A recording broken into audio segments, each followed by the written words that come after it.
Okay, as you can see here, we're kind of reiterating what exactly can result from can affect one of the more following issues from pulmonary disease: ventilation, diffusion, or perfusion. A lot of this, understand the concept. It's just a way of breaking it down. I mean, how you ever decide to break it down is kind of up to you, but it's just a way to troubleshoot when you're dealing with respiratory issues. Other than that, we're pretty much limited down to either it's an infectious cause or non-infectious cause. Either we've got a pathogen or we don't have a pathogen, kind of a thing. We don't have much of a middle ground at that point. So obviously, again, going back to brain stem control, like I said, we can actually have issues with the medulla or pons. Again, thoracic bellows itself, the actual conduction system of the airway. And again, so we kind of touched on this, is the surface exchange. And like I said, you got to remember the alveolar two cells are there to create surfactant, so we can actually have a reduced surface tension, so we can have a better exchange between O2 and CO2. We start losing that, or we start putting fluid, obviously the diffusion time is going to get longer and prolong actual oxygenation, which obviously results in hypoxia. So, hyperventilation. Hyperventilation is kind of like tachycardia. It's something else is usually causing it, and it does not necessarily mean it's psychological in origin, and that's kind of the something you don't want to get caught in. Make sure you rule out everything else, or possibly anything else that can make you breathe. I mean, what are things that can make you hyperventilate? Pain, injury, exercise, drugs. So, and this is one of those things. And when you see somebody hyperventilating, I mean, yes, it's going to be very difficult to get them under control, but just make sure there's not something else going on, versus you sit there and say, this person's just, having anxiety issues, or, as one guy I used to work with, you're just having white coat hypertension, you're having anxiety. And the person was actually having a head bleed and did projectile vomiting, which is even better, but.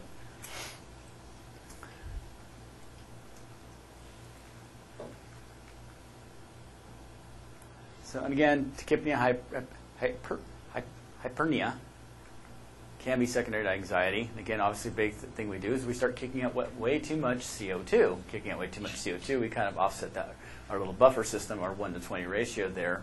And then we start getting alkalotic. So the thing is, if you notice here, the problem is that your muscle tissue is very easily, and neural tissue actually is very easy to depolarize at that point. And that's why you see the carpal pedal spasms. But again, with that massive depolarization, we start kicking out a lot of calcium and potassium as well, actually. So you might, again, look at this. Long-term hyperventilation, yes, you could actually have some hypocalcemia issues, but generally, for the most part, when we see it, it's something that's been happening in the very short term.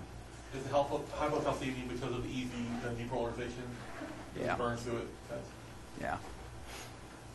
So, again, decreased O2 results, I guess actually what John was saying, we're not really moving too much. We might be just focusing more air in the actual actual circuit of the conductile airways than actually getting it down into the lungs. Thus, obviously, they pass out. So, some symptoms: lightheadedness, giddiness, obviously anxiety, and of course, you're going to see that numbness, tingling around their, around their mouth. In fact, they might start seeing some spasms there as well. Cool hands, feet, chest pain. Again, that's just tight muscle contractions at that point. And like I said, dyspnea, because like I said, it's may not be getting effective tidal volume at that point, so they're starting to feel short of breath. So if you kind of notice, it's actually just kind of a big circle that's just going down, down, down, down on them. But again, signs, obviously, rapid breathing.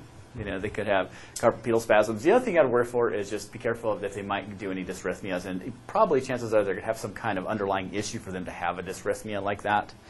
If the reason we're kind of looking at dysrhythmia is because we might actually have a little bit of a hypoxia issue.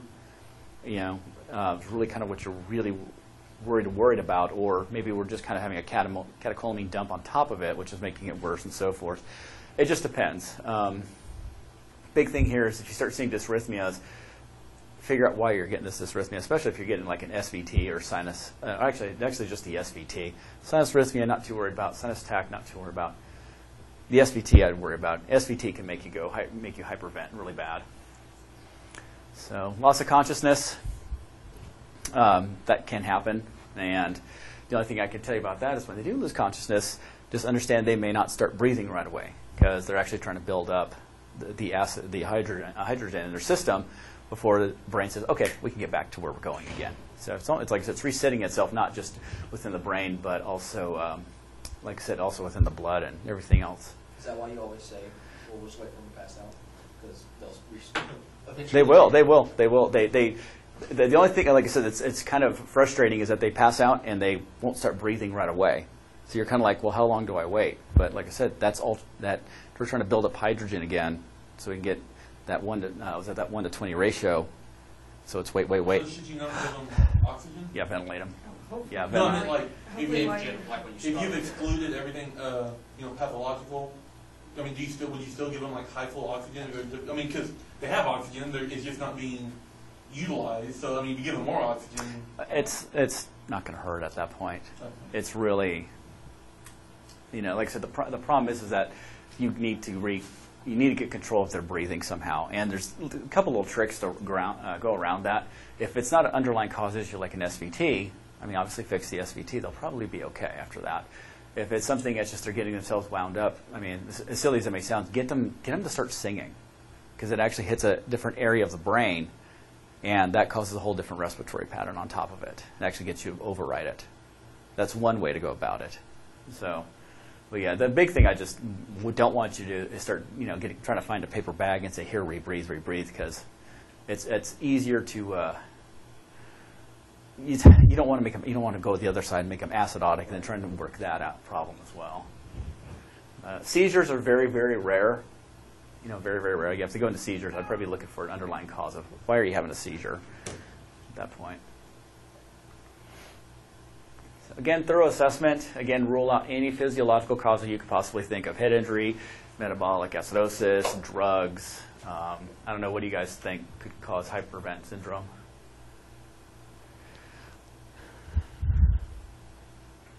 SVT is one. Like a diabetic issue? Yeah, you could be. Sinus tag? Why are you signing? The thing is, why you sign is TAC. It's because, stress. Yeah, find the underlying cause. This is the big thing here. Outside disorders. Yeah, that could cause that can cause a few problems. So. Like I said, other metabolic issues like high ammonia levels. If you ever run into that, you'll be able to smell that on their breath. It's a pretty nasty smell. It's the only thing I could think of off the top of the hand. So. Would like a chest injury not make you want to? Could. Either way. A pneumo going. Sure. That'd probably start making you breathe a lot faster. Yeah. Yeah.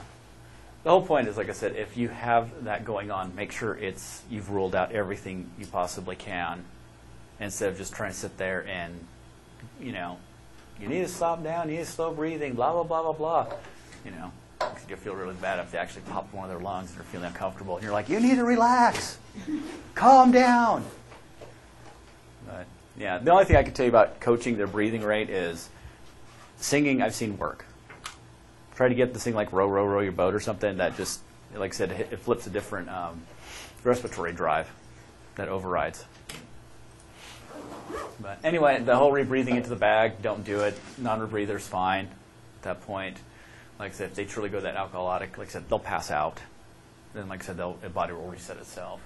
Otherwise, like I said, just, put on the EKG, pulse ox, capnometry, just kind of manage what you can. Like I said, if not, you always got this thing called Valium, Versed, and you can just calm them down that way. And the idea is calm them down, not snow them out.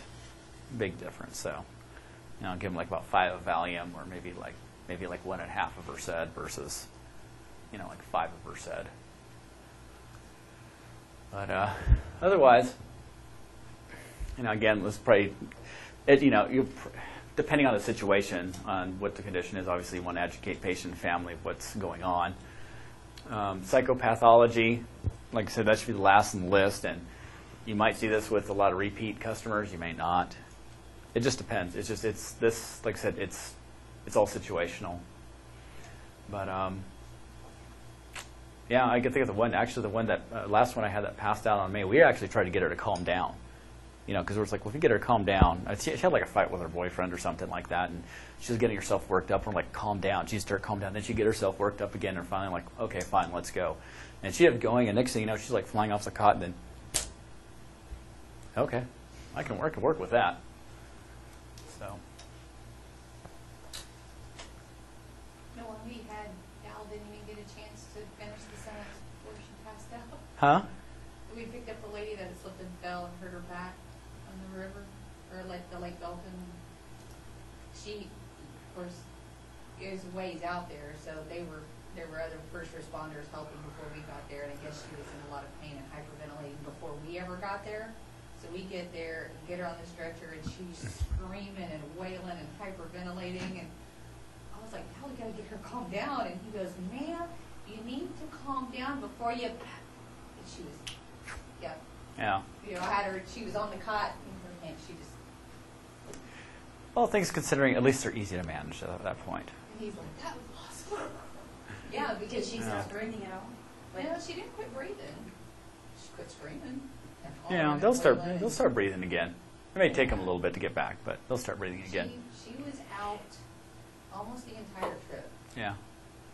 It was like 20 minutes back to the hospital and 15, and she was out the whole time.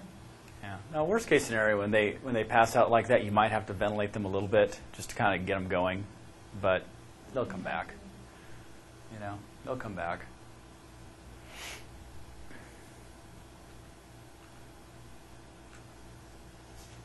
So, and again, like I said, just remember, look for serious disease, underlying causes. You know, that's really, if anything, the stress here. Just make sure when we're looking at more of a potentially psychological issue or whatever the case may be, that you ruled out all the big stuff. You know, like I said, a good SVT is going to make you hyperventilate, and you don't want to be sitting there, like I said, calm down. Oh, they passed out, and they're, kicking it like 290 or something. Respiratory depression. Okay. Obviously, the big thing with respiratory depression is usually we're probably doing something that's screwing up with the medulla or the pons. We're doing something that's screwing up with our respiratory drive here. Obviously, with head injuries, go back. Obviously, with head injuries, first thing we're doing is depending on the type of head injury. And one of the worst things you actually can have is actually when you start having the brainstem being pushed through the foramen magnum. And then you're going to see all kinds of very interesting respiratory patterns. Probably you'll see more like referred to what they call a Buyouts pattern. I don't know if you guys remember that at all. It's just kind of like this very irregular little breath, gasp, this, that, Like all over the place. There's no rhythm to it at all. And again, the same thing can happen with the CVA, depending on where the CVA is. So I'm always kind of thinking more CVAs as kind of get caught in that loop of it's either left side or right side, or CVAs happen in the middle too. The other side of it is drugs. We got our narcs or bobs or benzos and booze. And again, all respiratory depressants there. You guys remember how barbiturates work and benzos work? Yeah. Yeah, it inhibits chloride, which enhances GABA, or actually inhibits GABA, which allows more chloride to come in, which makes it harder to depolarize at that point. It just opens up the GABA receptor channels. Yeah.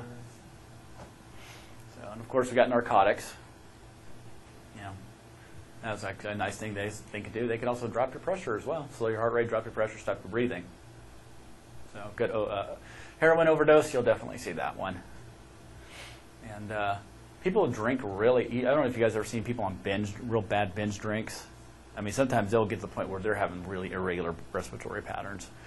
And actually, one of the best things to do if you ever see that, well, one, obviously maintain their airway, but quite a bit of fluid helps.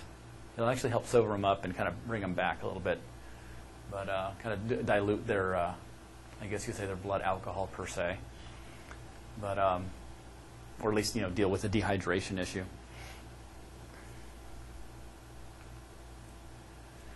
So big thing here, obviously, we're seeing a little bit change in the numbers here. Like I said, if you go respiratory, the thing is, like I said, it's relative. If it looks like they're breathing too slow, they're not getting a good tidal volume, whatever the case may be, then obviously at that point we got to breathe for them or manage them for them. But like I said, for all intents and purposes, the magic number should be like less, anything less than 10. They probably ought to be ventilating. But and again, obviously, with the decreased level of consciousness, because we have this thing called hypoxia going on, and like I said, the brain gets a little irritated when it doesn't get all this oxygen or sugar.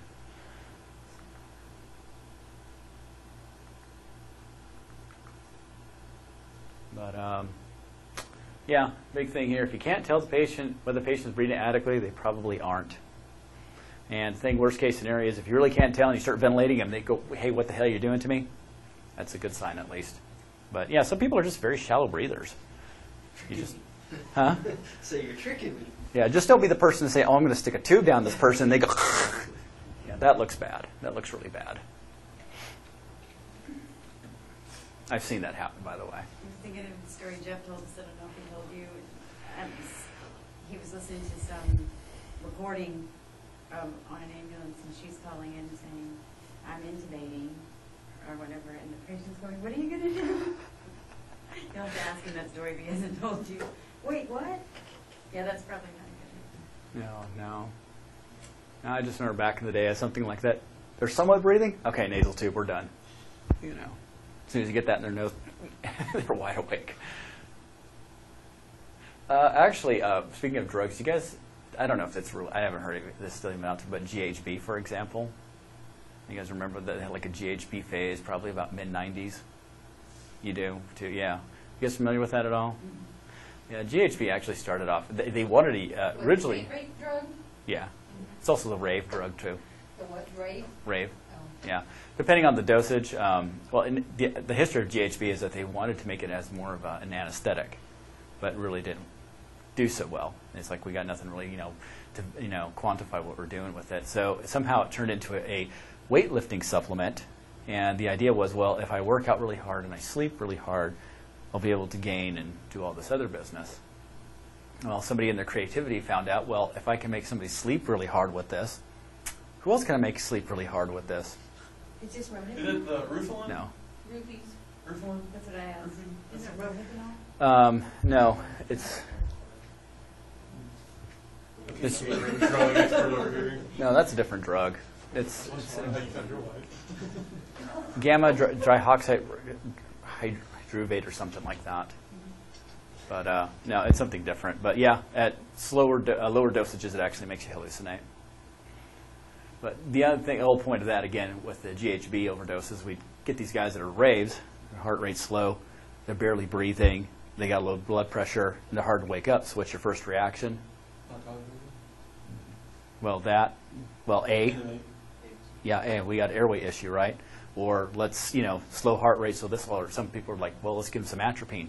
Problem is, as soon as you'd arouse these guys just right, they'd come up in a rage. And I remember actually one guy, and we were sitting in a hospital, and we're like, what the hell's wrong with this guy? GHB, and they have him all strapped down and everything. He's just going. And as soon as it wore off, he signed out and went home. Did it again? Probably. Yeah, that's just one of those things of, I haven't heard of it. I think they pulled it off. Do they get into that rage when they come out of it on their own? Huh? Do they get in that rage when they come out of that on their own? No, it's the GHB.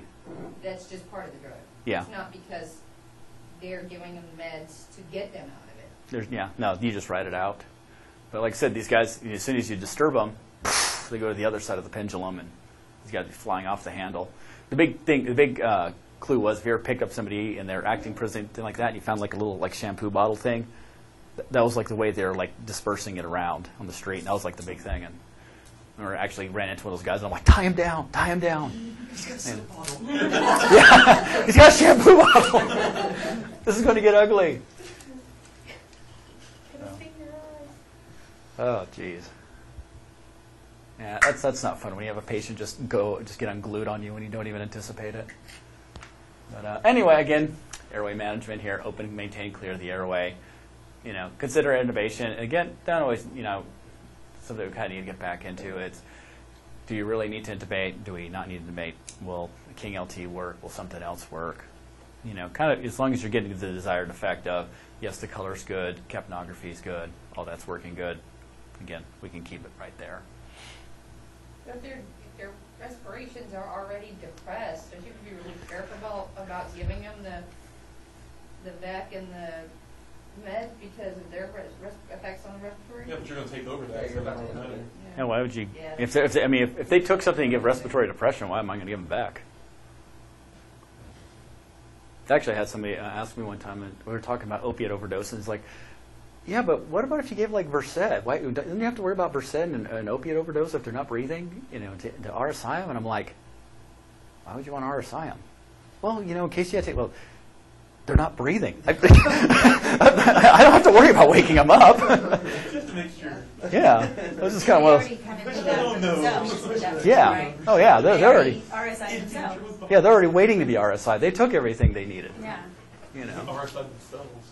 You know, just they're just not paralyzed. They're just off in la la land, and we're just gonna go. That's all we're gonna do. So, but again, the thing is, need to ventilate is not the same need to intubate. The whole point of intubation, we're trying to secure an airway. We're worried about blood, vomit, and all the other goo that's in the mouth that might cause an aspiration issue. Breathing, again, oxygenation, ventilation, and obviously we want to make sure everything there is clear and we're moving air in and out. We've got a good tidal volume at that point. So oxygen alone is insufficient if ventilation is inadequate. So again, the key word there is, are we getting good tidal volume? We get good tidal volume, then we know stuff is going, again, if we're listening, you know, we know air is going in and out, you know, without any obstruction, we're in a good place. So circulation, again, you probably can see with a lot of what we're doing is that a lot of times when we start doing, obviously with IVs, we're anticipating getting medications or fluids. I mean, I don't know. I've heard people go back and forth on whether giving like courtesy IVs to the ER or whatever the case may be. My thought is if you're anticipating that you might have to do something, just give them the IV. You know, where you think it might go bad, give them the IV. So, again, do a thorough assessment, EKG. You know, look for everything else that could be there. You know, that could be misleading you, especially with depressed respirations. You know, Narcan. Please do not tube them and give them Narcan. I actually almost made that mistake once. And if you think it's narcotic, just ventilate them and then just give them enough Narcan to make them breathe on their own. Problem is that, you know, back in the day, we used to sit there and slam, you know, a couple milligrams of Narcan, and guess what happens? Oh, they're not happy when you take them out of La La Land. They are not happy at all. Then they're, you know, and then they can start vomiting on you and nasty, nasty, nasty. So again, like I said, narcotic overdose, that's what it is. Narcan, if you're not sure, I can tell you this much, Narcan's not going to hurt. You know, Narcan's not going to hurt anybody. Just like I said, if you think it is, just nice and easy until you know, if you go up to 2 milligrams, nothing's happening, probably leave it alone. The only time it's actually see a little bit of a twist with Narcan, you'll give about 2 milligrams, they'll come back up, then they'll go back down. It's like, okay, just give another couple milligrams of Narcan, you'll be good. So did you say don't give Narcan if you're going to intubate because you just don't want him to wake up? Would you want to wake up with the tube No. in your? Is that why you're saying that? Yeah. Okay. Yeah. That's yeah, that was a weird day. I'll just leave it at that. Then the guy started Christmasing on me and almost bit the tube, and yeah, it was a. Does the Narcan not reverse some of the effects of the drug, though? Like some of the negative effects of whatever they took? Well, the whole point of giving Narcan is again, to sell opiate overdoses, and we're just we're blocking all the opiate from the opiate receptors. So in that case, you know, the respiratory drug will start kicking back in. That's all. That's the only reason we're giving Narcan. Oh. We really, like I said, taking a from complete overdose La La Land straight back is not really doing, like I said, doesn't really do us a lot of good in the long run.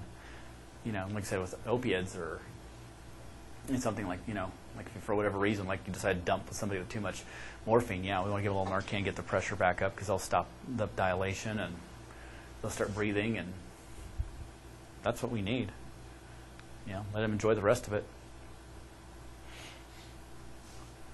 So, and again, at the very last, intubate if you cannot find or treat the cause. But, again, the other thing here, check sugar levels just to make sure, it's not a hypoglycemic issue. Narcan will not work for that. So, thoracic bellows malfunction. Big things here. We're talking about, I think we talked a little bit about this in, First semester. Yeah, you guys remember Pickwickians? Really more obese people. Yeah. Lungs can't expand. Yeah, it's just that big circumferential pressure. They lay down, they can't breathe. You know, that's all it is. It's just, you know, just This is Pickwickian. Yeah, severely obese. And yeah, that's just obviously becoming a problem in our country. You know, thank you, Whataburger. But the other one is Guillain-Barré. Guillain-Barré is kind of like this very odd autoimmune reaction, usually secondary to some kind of like a really bad infection of some sort. But the presentation usually comes, they'll start having paralysis that work from like toes all the way up. You know, I can't move my toes, I can't move my feet, I can't move my knees, can't move my legs. And for whatever reason, there's like this whole autoimmune that's demyelinizing, you know, all the neurotissue all the way up. So the problem is, obviously, if you go all the way up, you know, we start paralyzing everything in your chest. So these guys stop breathing. So guess what? You need to breathe for them. About 97% of these guys will wake up in about 3 days and be fine. 3% have a whole other slew of problems that come with it. But like I said, usually it said, careful that. It's paralyzing when you feet up. Yeah. I think it actually resolves the same way too, but I'm not going to swear by that. Got 2 days, my feet would be back to normal. I can't breathe alone.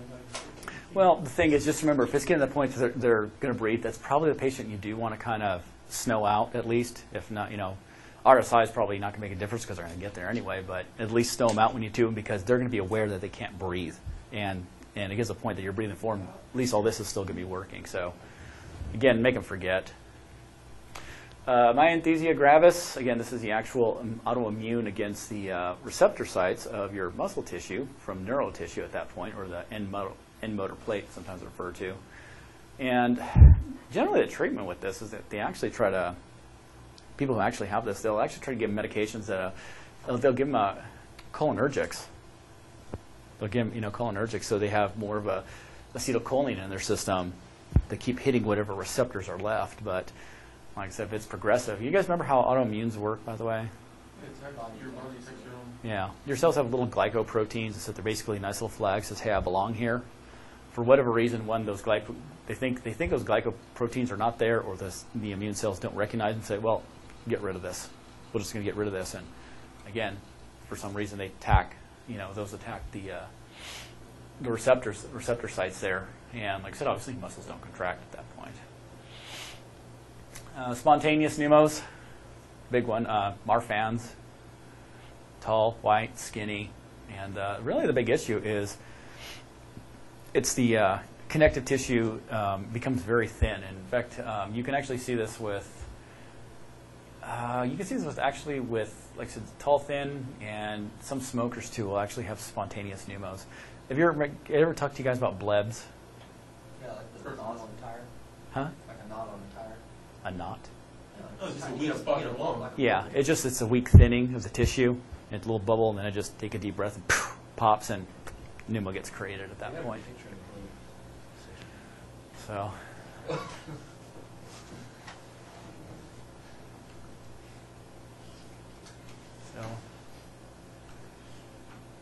so anyway, Pickwickian, you know, signs, symptoms, headache, drowsiness, inappropriate sleep, apnea. Again, assist ventilation is needed. A lot of times if they're awake, it's probably going to be more positional for them. Try to get them to sit upright as possible, even though our cots aren't necessarily made for comfort. They're more made for transport, but just kind of keep that in the back of your mind. So, again, Guillain-Barré, inflammation, energization of motor sensory neuron demyelinization.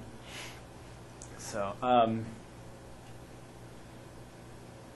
like I said, just know it's a progressive from the feet working its way up. But like I said, 97% of these guys will go out, and then they come back, and everything's fine again.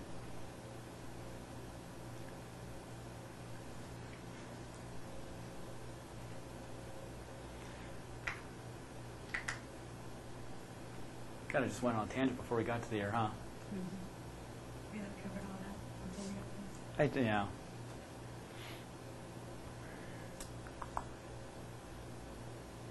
Oh, assess for pulmonary infection. Just remember, because if they actually do have myasthenia gravis, and like I said, they're not utilizing or having the what's the term, muscle, recruitment, recruitment of all the different muscles.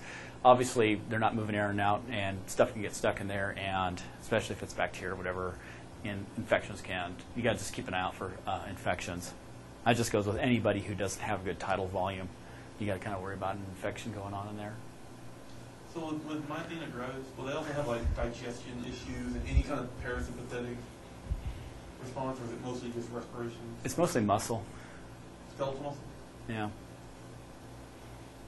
So you give the acetylcholine? We don't. I mean, They get it prescribed. to affect the muscular nicotine receptor. Yeah, from this. Yeah, they'll try to do is, like I said, they'll give them cholinergics just so they're just cranking out acetylcholine all the time. So Just so out of it's always getting stimulant. Yeah.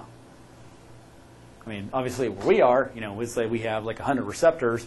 We don't need so much. We only need like X amount of acetylcholine. Now we cut that in half.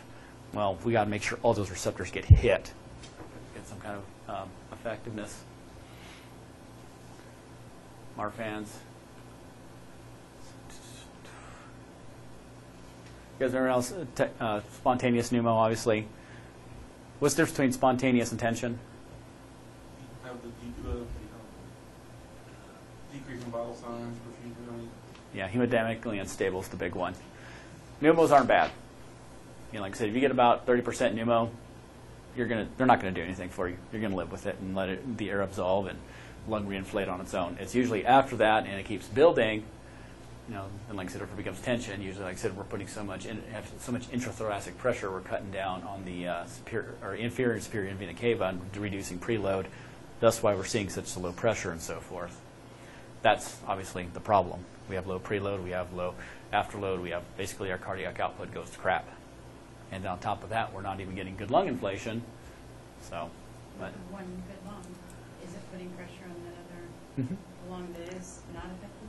yeah. Too? Yeah.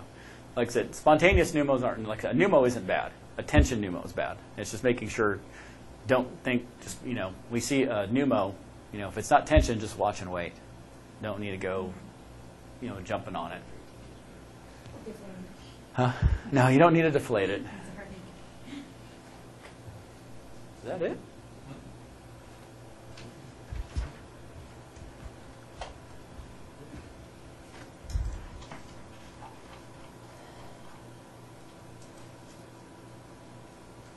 Okay.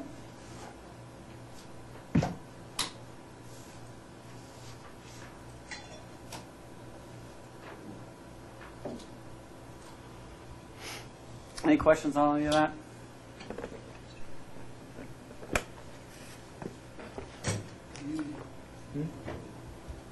Everybody good?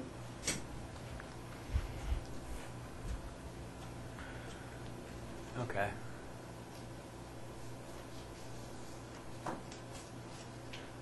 See, again, some of the stuff repeats itself. So anyway, I guess pulmonary edema, we probably talked quite a bit about that last semester.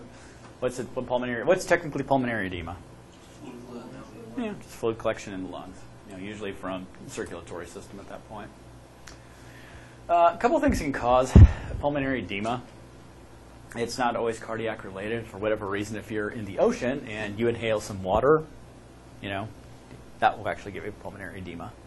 You guys remember why? So it has to do with salt. Like salt Yeah, water. it's a tonicity. It will want to equalize itself out. And that actually can happen. People who are actually in the ocean or trained swimmers or if they're inhaling water, they can actually give themselves pulmonary edema. Certain types of, like I said, like talking about like hydrofluoric acid, if we start actually breaking down the tissue and stuff, we can actually allow more fluid to come in as well. So, but anyway, the whole point of pulmonary edema is, like I said, we get that fluid in there, and like I said, it takes longer for oxygen and CO2 to diffuse, from point A to point B, or from red blood cell to the actual alveolar beds. So, cardiac-wise, obviously, it's a left ventricle issue at that point. We're not injecting effectively. That 6-liter pump is now only, pumping 5.5, so that extra 5 is going to back up somewhere at that point.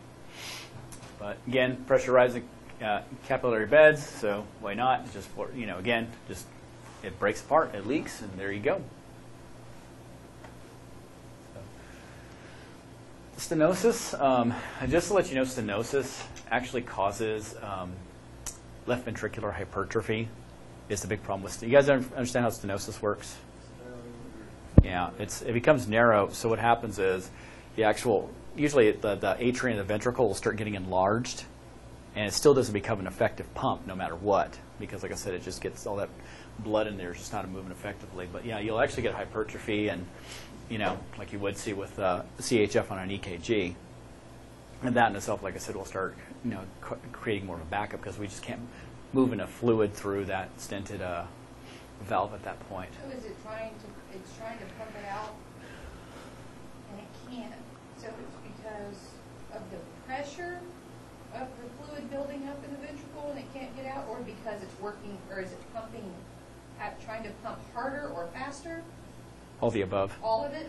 Okay. It's what, like I said, let's say this is how it's supposed to be. Okay, boom, flush, we're squeezing, things are good. Well, if I crimp it down, which happens with the stenosis, like I said, all the leaflets will start getting very hard and thickened and all that. Now we've got a narrow lumen. Now this atria is going to work harder, and this ventricle is going to start trying to compensate of what's going on here. So, like I said, we're still not moving blood adequately. It's still going to back up, versus here we're okay. So it's like short-term problem is backup in fluid, long-term is hypertrophy. Yeah. So You can actually, it can be, the fluid can be actually long-term as well. Will it show up like a tachycardia in them, or? It could, and maybe not. They may be, the It doesn't body. necessarily have to be tachycardia? No. No, and I think, like I said, the problem is with stenosis, you're not going to know it unless they know it. So at that point, like I said, you're kind of like, wait a minute, I think it's like scarlet fever actually causes the stenosis, for example. And no, it's rheumatoid. I think it's rheumatoid that actually will do that, causes stenosis. But rheumatic heart disease. So, but yeah, you'll actually get basically a presentation with LVH, CHF kind of a thing. Obviously, hypertensive crisis, like I said, it's the peripheral vascular resistance for whatever reason might be too high. So again, like I said, we're going to go through paths of least resistance. Again, we've got that nice little open area in our lungs. We can put all kinds of fluid in. And of course, we got volume overload for whatever reason. Let's say you got overzealous and decided to give people bolus after bolus and weren't paying attention, and they had a very frail heart, whatever the case may be. Or even better yet, yeah, you're really sick, you're hot, feverish. I'm going to ignore that renal failure issue. Give them fluid. That's a bad sign.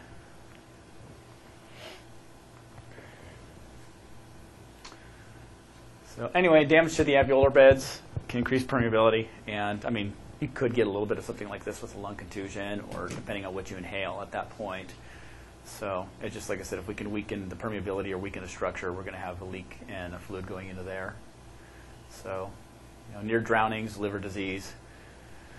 Nutritional deficiencies you're actually just looking at, we need nutrition to build and maintain structure and function, so we lose that. We're not going to be able to, like I said, we're probably going to have a lot more problems than just pulmonary edema. Lymphomas, like I said, cancers in your lymphatic system. I think you'd probably got to worry about, actually be more concerned about theirs because lymphomas like to migrate into other tissues, and that could actually be causing a problem. High altitude, we're talking about different barometric pressures. And usually with the high altitude pulmonary edema, usually these guys aren't they're not in good shape, or they already have some kind of cardiac issue. That I used to see this in Colorado, that they'd go we live down at sea level, I'm about 85 years old, I'm taking to jocks, hey, let's go 14,000 feet up and take a see what that, above the tree line, see what that looks like. Now they're having chest pains or lightheaded, and, I can't understand why I can't breathe. Yeah, because the oxygen's completely thin to nothing here. So the course solution was take them down to the bottom of the mountain. So ARDS, with ARDS, the problem you run into is, like I said, you're actually having a degradation of the actual tissue itself.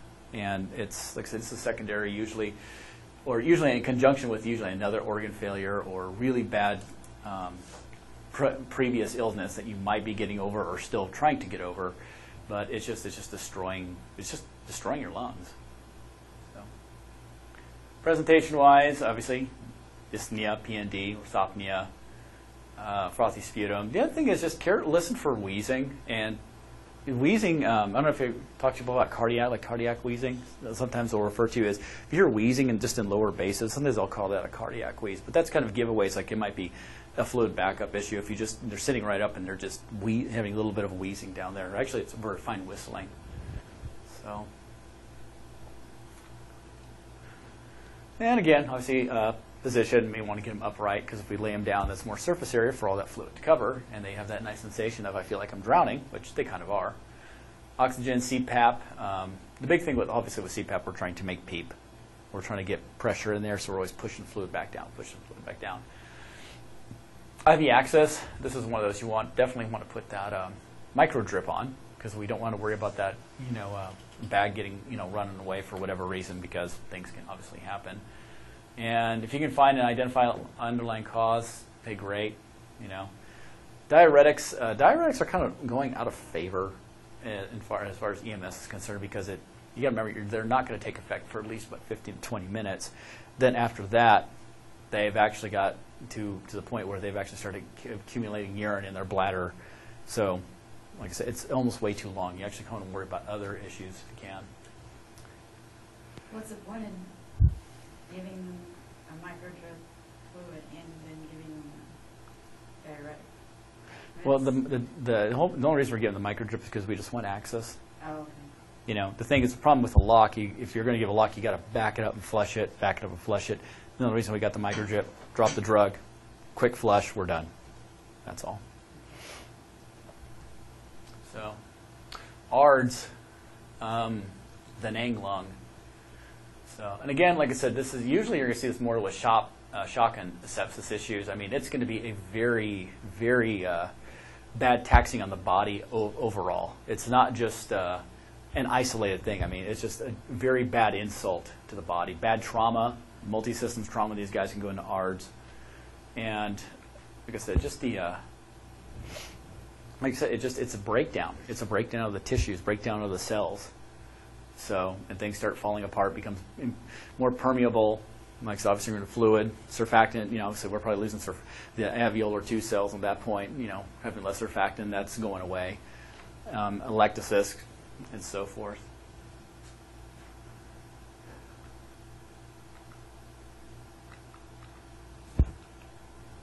So, but the thing is, it's severe injury or illness, and usually it follows pretty quick right after, even if they're relatively taken care of, or you'll still catch on this pretty quick. You guys ever heard of MODS? Multi-organ. Yeah, it's usually ARDS and usually some other organ, and then they say, okay, we're calling in MODS. Like I said, your body can only take so much.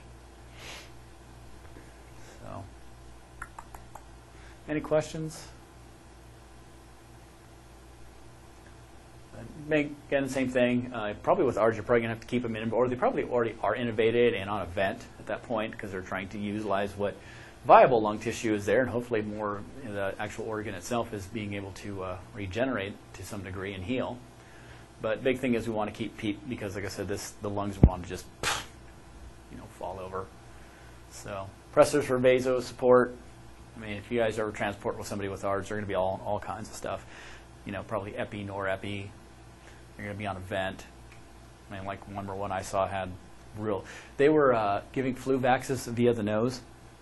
Yeah, this was the live virus versus the attenuated virus. So he got the flu. And the flu knocked him down, and he had to get an ARDS on top of it. All right, let's take a break.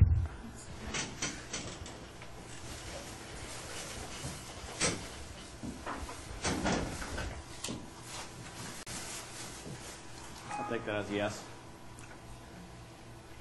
All right, pneumonia. It's pneumonia, guys. Is fluid on the lungs from an infection? Yeah, actually, it's more like goo. What is all that pustulent stuff? What is that? White blood cells. Yeah, dead white blood cells, dead tissue, dead stuff, a little bit of plasma in there. We got pus. So anyway, pneumonia. It's a series of different infections that go on there.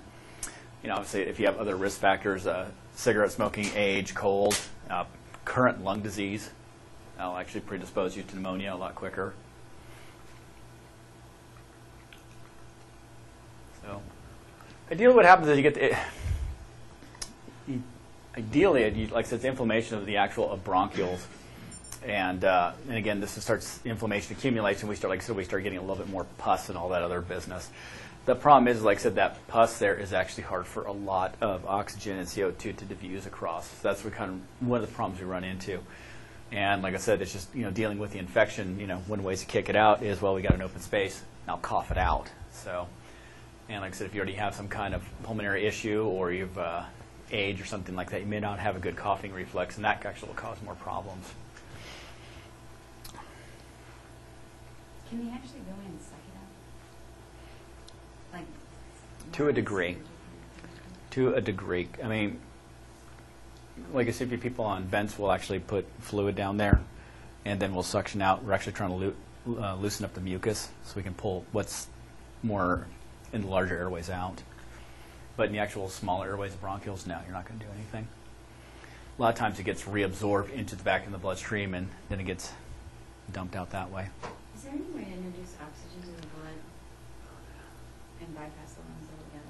I mean, not. Yeah, actually there is. What is it? I don't know. It's not a corporeal. Yeah, there is. I can't think of the name. It's something corporeal, blah, blah, blah. And basically it will oxygenate your blood. You can bypass the heart and lungs, and it can actually dialyze too. If you're an interesting job if you want to be a perfusionist. Yeah, that's what Yeah, $90,000 to sit and watch a machine work. Till you kill somebody. Oh no, because they have the hand crank that you can start going if that thing breaks down on you. I'm serious. They have a hand crank on there. In case the machine breaks down, you can keep circulating blood for them. We took a guy that he went in for a stent placement or something. Like walking in the hospital, and perfusionist put the lines up backwards, and yeah, he's basically a vegetable, a complete vegetable. So, what did it take the oxygen out? So- Right. No kidding. I mean, what do you think? Put it in backwards. I don't know. That's just what the doctor said. They put the lines in backwards, and I guess build the head of the brain, head of the air, instead of the big brain. Completely. Bad. Yeah, not a good idea. Yeah. Yeah, pretty much, was it 25 cc's of air will kill you. So I'm guessing, when they're trying to get that, one-way valve system and they put the other way, yeah, I could see a small problem in there. So again, pneumonia can be, obviously, we always run into the viral, bacterial. Sometimes you get fungals. Actually, believe it or not, fungal infections are actually kind of the worst because the medicines that they give you actually do more harm than they do actually help you sometimes. But the other ones to worry about is just inhalation and aspiration issues. And aspiration can be anything. Like I said, anything that can get in your lungs that can sit there and fester or get infected and so forth. And obviously we talk about inhalation, like, smoke inhalation or steam inhalation,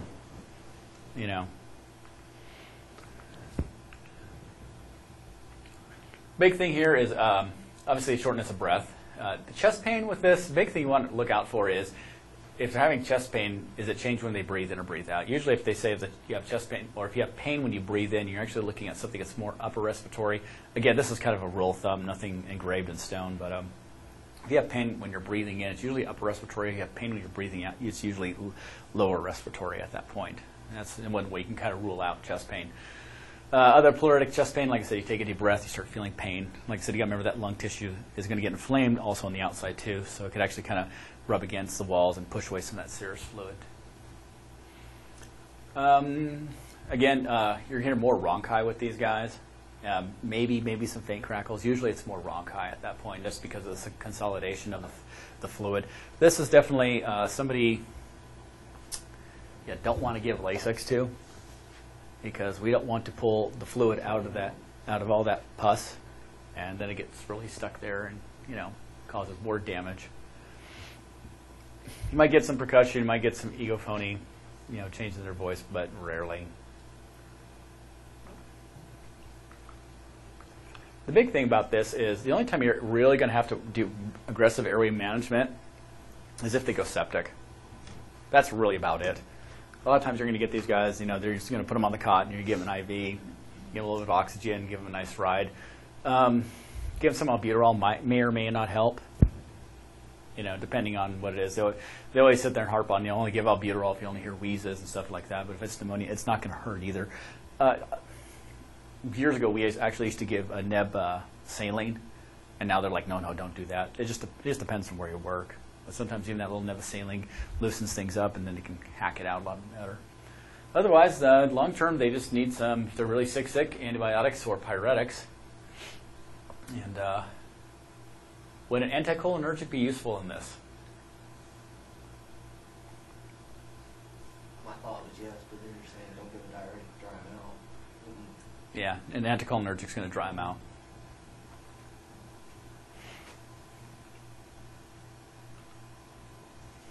But now these guys they got to figure out the biggest thing. If it's really out of control, whatever the case may be, whatever's causing pneumonia, they got to kind of figure out what the bug is. So they may have to draw some labs for that.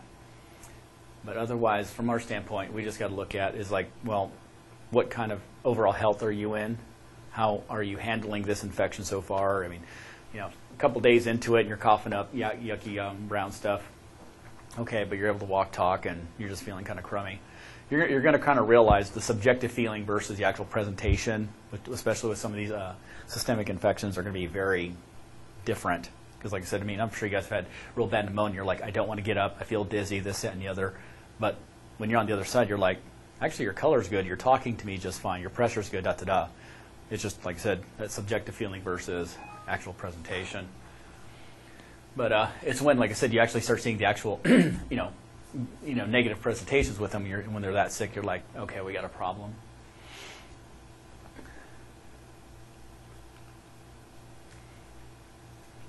Pleurisy. Pleurisy is just basically understand how your lungs, and between your lungs and the parietal visceral tissues, you actually have technically have about 20 cc's of fluid, of serous fluid that actually keeps your lungs lubricated and actually helps them stick when you take a deep breath and actually help them pull apart. What happens with pleurisy is you'll start getting these inflammations, and you'll actually have parts where that fluid isn't going in there. And these people taking a breath and they're like, ow, ow. Feel that? Rubbing on each other? Yeah, they're just grating on it. The tissues are just grating on each other. Like, so you actually got two tissues on there. They're designed to slide on top of each other. If you ever notice, like a lot of muscle tissue has like fascia around it, that's the whole point, so they can slide. Well, put in that lubricant, they slide even better.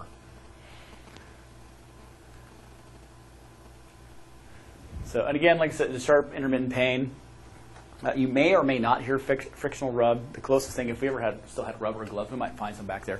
Get some rubber gloves and just kind of blow them up and kind of grate them on each other. That's what it kind of sounds like. But it's rare you'll hear it. That does sound awful. But usually I said they'll be like, I take a deep breath and it just hurts like right here. So is Or I the take a lining is swollen, or the fluid is gone, or both, or A little bit of both. Maybe both. Yeah, because the lung tissue could actually be a little bit inflamed. And on top of that, like I said, we're pushing away fluid, and like I said, we're just hitting that fascia upon fascia. I mean, other than the friction rub, how could you differentiate that between like PE and the sudden onset? This probably wouldn't be, I don't think it's necessarily to be onset, and I'd probably ask you more questions. I mean, if you had an infection with this, I'm not going to be thinking PE. So, I mean, if they have, just like sharp pain, pain on inspiration, and a fever, you're thinking more pleurisy rather than PE. Yeah. It's So it's an more infection. assessment based. yeah. You got to remember, PEs. We'll talk about here. PEs is more of rule out by exclusion. We've ruled out it's not this, and you fit this presentation. Therefore, we can call you. We're going to call you PE at that point. An effusion. Usually, just effusion is a collection of fluid. And if you think there's an effusion, just get them. Just say A and just follow your stethoscope down, all the way down. You go from A to E. You'll hear that. That's a good way of knowing there's an effusion. So, but like the fluid's collecting and may actually have a little irritation up here. But generally just supportive. We really can't do a whole lot. Worst case scenario, they'll sit in the ICU and pulmonologists will be having a heyday with them.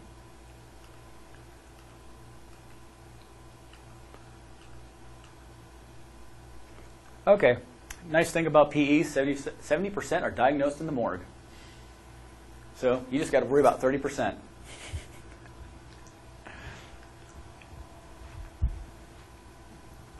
And like I said, it's just a clot. It's a clot that gets in the pulmonary circulation, blocks blood flow, we get a VQ mismatch. And obviously we don't oxygenate. And like I said, depending how big that clot is, obviously it can actually drop our end diastolic volume. In other words, we're actually stopping blood from going into the left atrium. So you could say we're sitting there, we're affecting the preload of the left side of the heart, if you want to get technical. If you want to look at it like that, and that's what drops these guys. A big clot like that gets lodged, like I said, just stops. Left side, nothing's coming through. Done. I mean, there's really nothing. I mean, there's nothing you can do at that point if it's that bad. I mean, if they're talking fine and that happens, I mean, Pericardial thumb? CPR, ventilation, nothing's. Yeah, it's no. If it's that big of a clot, no. They're going to get all the religious questions answered, and that's about it. So, Virchow's triad, hypercoagulability, again, clots, venous stasis, blood's not moving, vessel wall injury, and again, like I said, we're actually, have more vessel injury, getting more inflammation, and so forth, and clotting on top of that. So, again, big thing is, and we talked about that, the people that got the intermittent caudication or, the bad varicose veins or whatever, surgeries, whatever the case may be. But generally, these are just clots.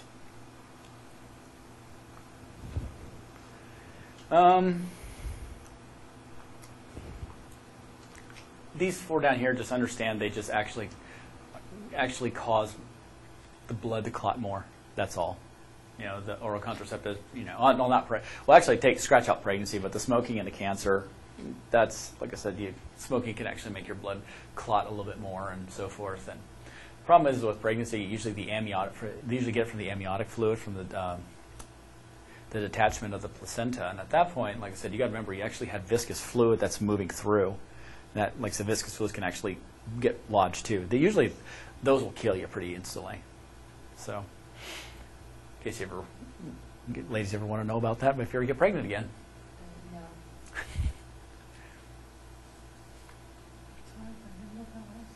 Hmm?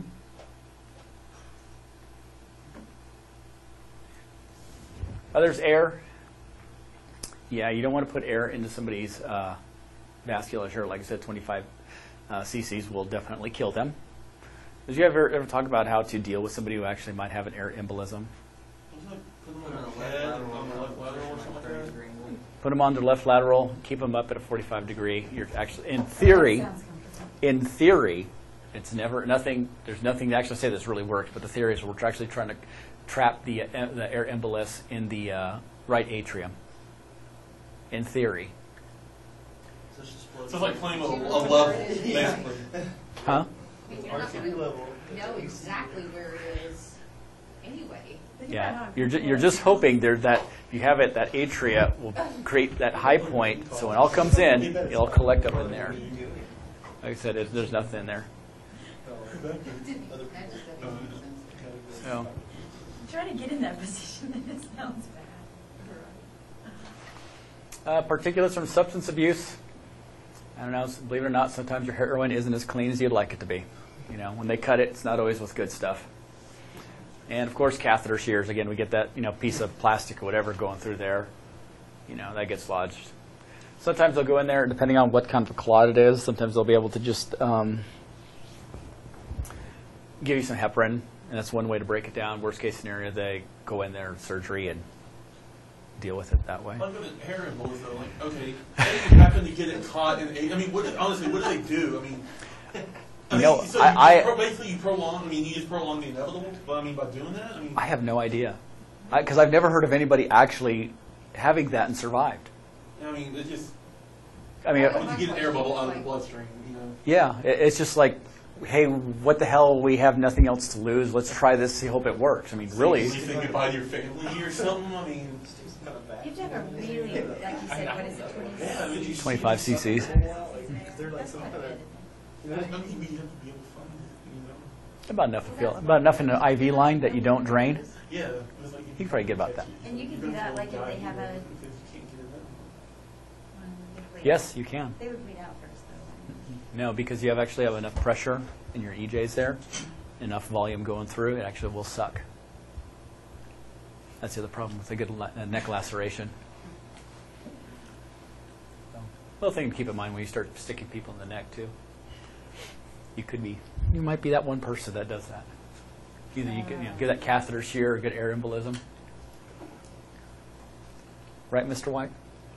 I'm never going to do it here. Especially if they're Have on you ever fire. even seen it? Like ever? Anybody do anything? No, we're not allowed. We're allowed. I mean, not you. Yeah. Isn't it? Steve did. Most medics are, we're too lazy to do those. They're easy. I always thought they were easier. I mean, it's a big vein. It's like, yeah, you can see it. I Yeah. need the stethoscope around there in order to like use it like a tourniquet I've se- without cutting the airway off. That looks good. Everybody's got their little tricks. Save your life. I've seen people sit there and actually bend the catheter before they even, move it, and then they'll pull it out like that. I mean, everybody's got these other tricks, Best advice I can give you is if you're going to do it, just make sure you're risking yourself of getting stuck anyway, because the more pressure you put on to tamp it on the vein, the more it's going to come up. So that, and like I said, get only a 1-inch catheter. People, I don't know why, give me that 2-inch catheter, needle about this big, and then are trying to sit there and screwing it up, because I mean after a while the EJ starts going all sorts of directions. Well, water hose, like, why would you want some so long? Yeah, but it's only like I said, you only got this much, and then since it goes down here, it starts doing all kinds of windy business. Versus an IJ will go straight down, but but now EJ, just get like a 1-inch and just be very careful and pop, you're done.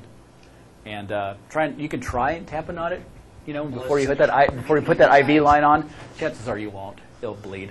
So just be ready for that. They're not that bad, huh? Bleeding. They need blood transfusion, but Type and cross match. oh, I get that. Yeah. Yeah, I don't. Ever since they came out with the Easy IO, all that EJ stuff's kind of. But EJs we used to do them all the time. In fact, we got so creative. We get so creative. First of all, we started trying to do underhanded, like that. Then we started doing with our offhand. Then we do underhanded with our offhand. I mean, that's how often we were doing them. So anyway, small onset, usually a rapid onset. Usually they'll sit there and say, "Yeah, I feel like something's stuck in there." There's something in there, they're pinching pain or something it's in there. They can't move and just kind of comes. And again, look for those people that are smokers or drug users, kind of a thing. And usually those are the ones you're not too worried about. The larger ones, like I said, we get a nice embolism there. We're going to get all kinds of pain. They could be coughing up some blood. Like I said, depending on where it is in the pulmonary circulation, like I said, now we got fresh blood. We're going to kick straight back into the lungs, because we got that buildup in pressure in there. And like I said, then we go to large. And that pretty much will kill you right there. We got a large emboli. We might see them go purple from here up. And that's pretty much it.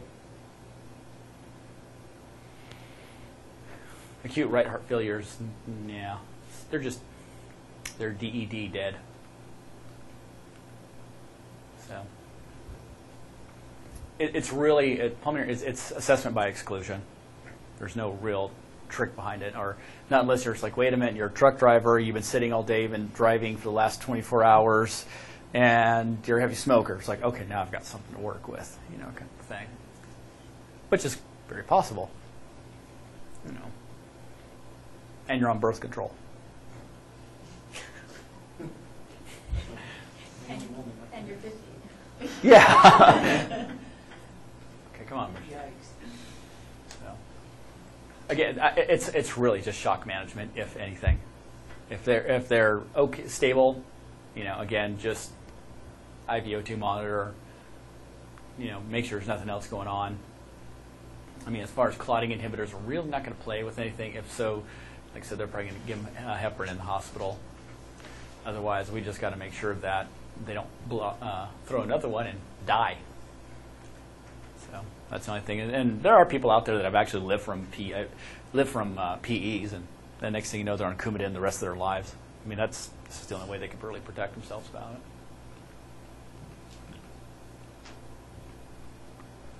Problems with airways.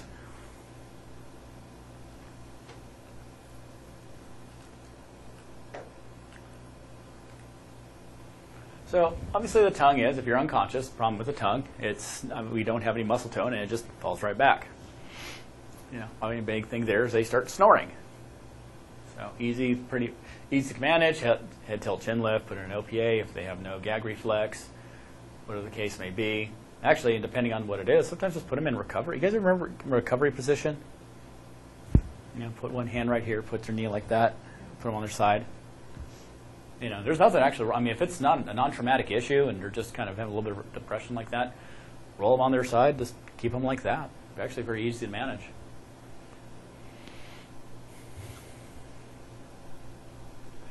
Foreign body. Obviously, food is an issue with adults, children. It's anything they can get their hands on. So otherwise, you got to worry about dentures. ETOH use. I've always been trying to figure out what foreign body would you get from drinking. Tequila, I mean. Yeah, that's. I mean. The Puke, yeah, but that'd be more of an aspiration. I mean, is anybody like when they drink like to put things in their mouth, or I don't know. Wait, let me think. I'm sure I've run into this problem. Hang on. Oh, I believe you. No, I believe you. I don't know. Cough on, ice. I don't know. I gagged and died off, from ice. You take that one last shot that you shouldn't. Huh? Forgot the line was They vomit? tequila. No. The vomit, maybe? Yeah. Suck down the shot glass with it. Bottle cap. Yeah. Did you have broken teeth? Teeth, with it? right. Yeah, that's it. They open the bottle with your teeth. Oh, That's And then they choke beer you. pong.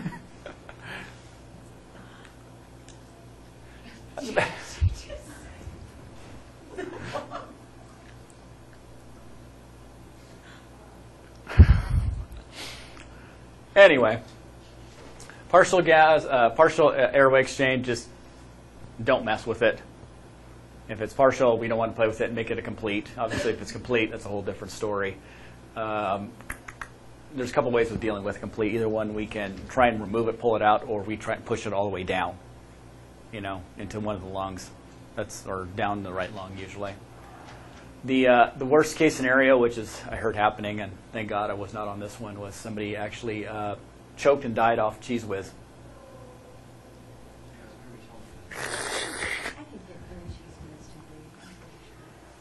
Well, the thing was they kept trying to get it out, and it was just so compacted in there, and they're just, how do you you really can't just take it out. And you can't really just suction it out either. It's pretty, thick, so. It's embarrassing. Yeah, death by Cheese Whiz. What happened? Our book it said you take a suction catheter and you lock the end off, that make it better suction for round objects. You could. I think if you open, you make the You got the hole bigger. more surface area to latch onto. I'll just tell you this much: when you start seeing something like that that's in the airway, you'll move faster than you'll believe, because you don't have a whole lot of time on something like that, and like I said, you'll have little McGills. You'll be playing with this, trying to move, do as much as you can. But like I said, if they can breathe, just administer oxygen, keep them coughing, leave it alone, and like I said, they can go in there and scope it and pull it out. Again, complete. Let's try and remove it. Heimlich. Worst case scenario, cut their throat. John's favorite thing. Too bad he wouldn't hear. I think you skipped one. Do you remember? The slide, I think you Oh, the universal sign of choking.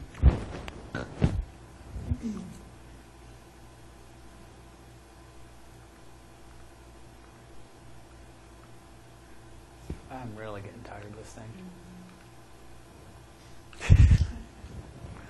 All right, angioedema. Pretty much just swelling in the airway, and this can be caused by drugs, food, burns. Inhalation burns can do this. That's a really big concern there. Usually it's from the heat. Usually when you see somebody coming out of a fire, always worried about, one is how much CO2 did they inhale, and two, how much heat did they inhale on top of it. The problem is with this is that it's the swelling, and with allergic reactions, at least you've got drugs. The burns, you don't. And the worst case scenario you really got to worry about with this is if you're going to intubate, go one tube size down than you think you normally would. And just remember, you got one shot. Is that one of those things, like if you're thinking about intubating, if they're bad enough or you're thinking about it, go ahead and do it? You probably will end up going down that road. So that's when we had for that in Army, where they had a lady that came out. She wasn't complaining of any difficulty breathing. She was like smoking, had a nasal cannula, and it Flashed. burned everything. But she's like, no, and they didn't intubate her. She died, didn't she? Because in the ER? I thought she lost her airway in the ER. No, but I mean, if they're flying all the way to the hospital, is that just? But you got to anticipate though. Yeah, I mean, like, The only thing you watch and shot. wait. Yeah. I mean, it's watch and wait. It's kind of uncontrollable, really, especially when it's a burn.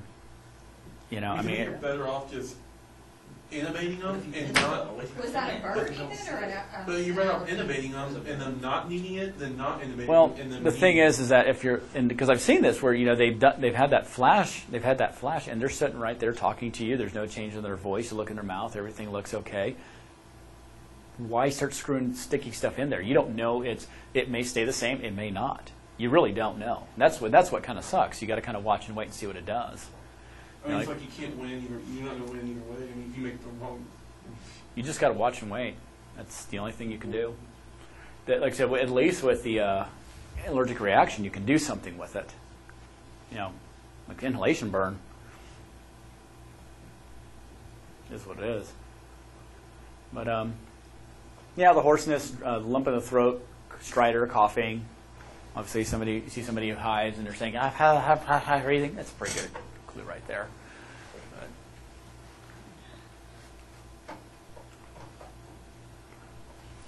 Anyway, again, like I said, allergic reactions, we're looking at sub-Q epi. If they're really, really bad and they're shut down, you can't feel a pulse, get an IV and blast them. Blast them with, in the same dosage, except you're just going to use 1 to 10. So, and that's the big thing here. People get confused with when to give sub-Q versus IV. If I don't have a pulse, radial pulse, sub-Q isn't going to do anything. Now, if I have a pulse, at least I know there's some perfusion, or color looks different, then yes, I could put sub-Q and it can relatively slowly absorb. Because remember, once you put it IV, they're going to light up. They're going to light up on you hard. So just make sure you know when and where and right time, right place to give IV versus sub-Q. Is the 0.3 to 0.5 like a titrator thing? Like, give 0.3, that does the job, you're done. If not, give a little bit more. It's either or. You can go straight to 0.5. Nobody's going to care.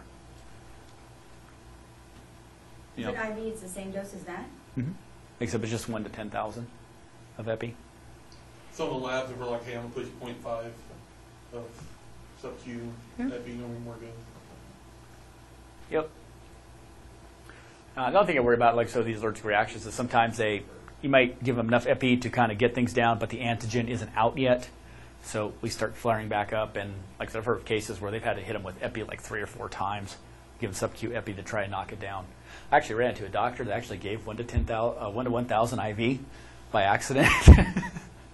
He said that person about fell off the table and landed on the ceiling. Got rid of the problem though.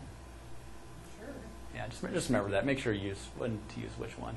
He gave one milligram of it? Huh? He gave 1 milligram? No, he gives 1 to 1,000 versus the 1 to 10 IV. Oh. So, it's the difference between giving syrup and versus giving iced tea, sweetened iced tea. All right, maxillofacial laryngeal trauma. Again, it just depends on the trauma at that point.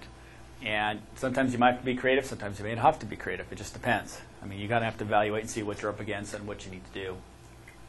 So the thing you're obviously going to worry about there is if there's blood. If there's blood, it's probably going to go into the trachea and obviously down to the lungs, and that can cause a whole bunch of problems. If it's a broken mandible or whatever the case may be, we don't have a supporting structure. And obviously soft tissue edema, fractures, pieces of tissue, bone, whatever the case may be, loose teeth. It just depends. It's one of those things you got to kind of look at and say, okay, well, how bad is it? Where do I start? You know, a lot of times it's like put the suction in, you know, give me the intubation equipment, you know, or try and get some of the stuff out, and you know. And again, obviously, if it's that much damage to actually cause that much trauma to the face, we got to consider that there could be a C-spine issue. We didn't see it, you know.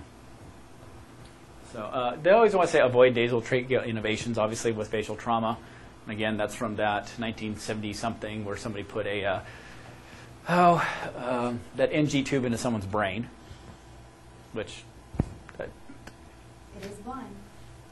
huh? It's a blind ventilation, isn't it? Yeah, but the thing is, when you really think about it, to actually shove a very thin, malleable tube in that goes in the cranial vault versus a nasal ET tube, it's thick. You're not going to do too much. It's going to get to a certain place and stop. You know, it's actually going to go down to terminate like this. That other NG tube can wander up. It's malleable. It can move in different directions. This is just going to go straight. You know, but because of that, like so, we don't do nasal tubes in facial trauma. So save the teeth, save pieces if you can. So upper respiratory infection, pretty common, rarely life-threatening. Like this is more your bronchitis, very common. You know, the only problem is you got to worry about if it becomes into pneumonia. And again, like anything else with patients, if they're immunosuppressed, elderly, chronic pulmonary disease, that infection is going to beat them up a lot harder. You just got to kind of want to watch that. By the way, just to let you know, these streptococci and the different groups that they ever talk about, these are all actually, the only reason they call them streptococci is actually their shape. It's all based around their shape. Like streptococci is like a round, it's like a round-shaped bacteria or virus. But generally not a big issue, just generally self-limiting, just uncomfortable. They might feel a little bit of, I don't know, tearing in their, because they've been coughing so much and hacking up so much. But best thing you do is just wash your hands, cover your mouth. If you're really that concerned and you really don't want to get a URI and somebody has, you can always put a mask on you or just put an under breather on them, one of the two. So, but yeah, fever, chills, headache, nasal congestion, sore throat. So, cervical endopathy, get a little bit of a sore neck. Red, erythematous, pharynx, red. Like I said, they'll probably do a culture. Sometimes they don't even do that. Sometimes these docs will look like, oh, this is what you got. Here's a script. See you later. Yeah, rarely it's just comfort. Rarely a URI is actually going to cause really big problems. And of course we got croup. So, nice viral infection. Subglottic, usually 3 to 4 months. And the big thing here is, again, they usually wake up in the middle of the night and they're going bark, bark, bark. They've been sick for a while. And the only thing you have to worry about is when they get to this point, the tracheal tugging and stuff. And like I said, obviously at that point we're having more of a compromised airway issue. Most of the time it's just bark, bark, bark. Take them to the hospital and they sit there, bark, bark, bark, and they watch them and send them home. That brassy cough actually is more for epiglottitis. So the only thing you can really do is if you really, really feel that there's an issue there and it's really extremist, you can give racemic epi.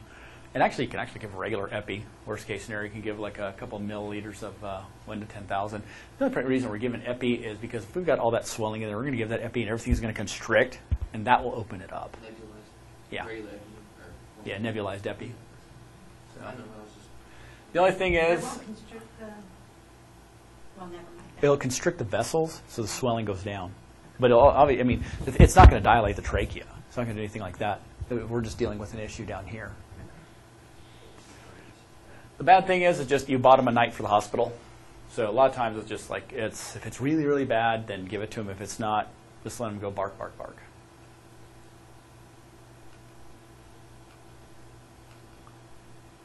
So.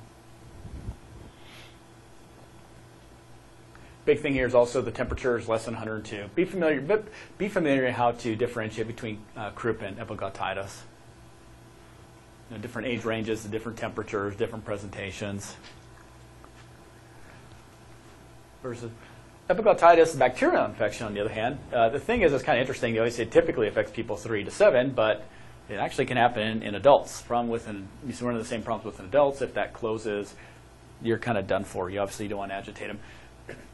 There's really no inhaled medication we're going to give for these guys. Worst case scenario, if it really comes down to somebody shuts down because of epiglottitis and spasms, you're cutting their throat. Either you're needle criking them, or depending on their age, or otherwise you're just criking them altogether.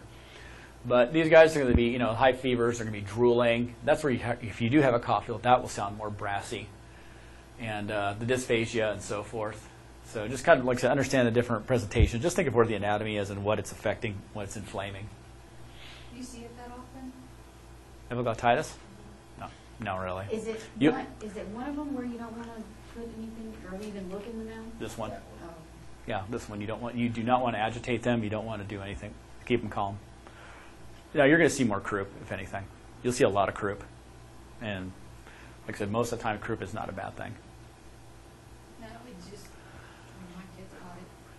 It's more, they have a fever, they're coughing, they can't go to sleep. Yeah. The cough won't go away. You can get the fever down, but the cough won't go away.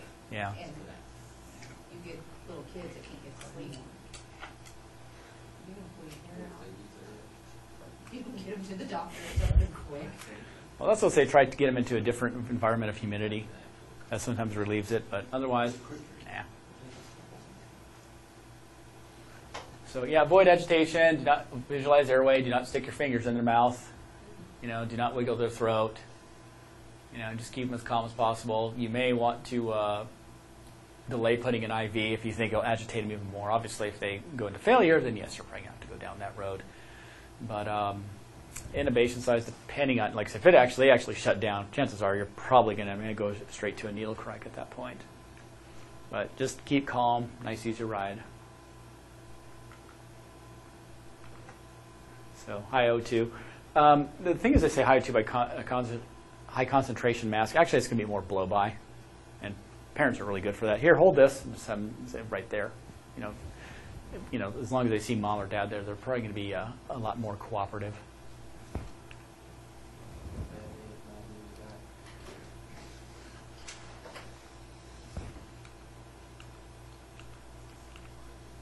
Come on. So anyway, talk about COPD here, bronchiolitis, cystic fibrosis, and neoplasms.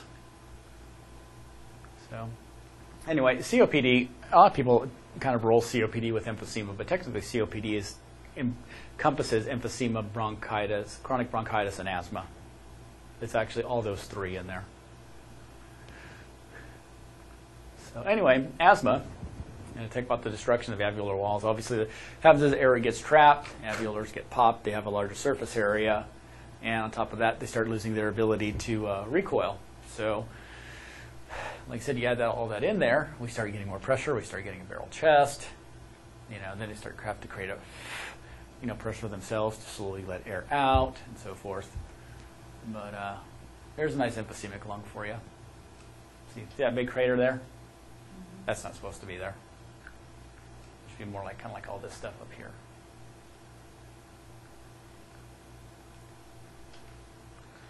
So, obviously more urban areas because they're usually more, Smog. Yeah, smog, stuff like that. Age, so forth.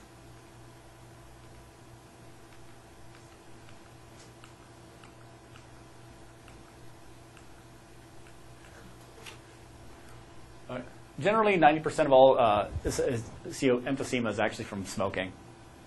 Like I said, there is a 1 the very, very small percentage that actually do have a genetic disposition, and that's where you get that, antitrypsin deficiency. And it's just, I've heard of people getting hit like at 30 years old. They're like all of a sudden they're going up the stairs and it's like, God, I can't breathe, and they're developing emphysema. It's just getting worse and worse and worse, kind of thing.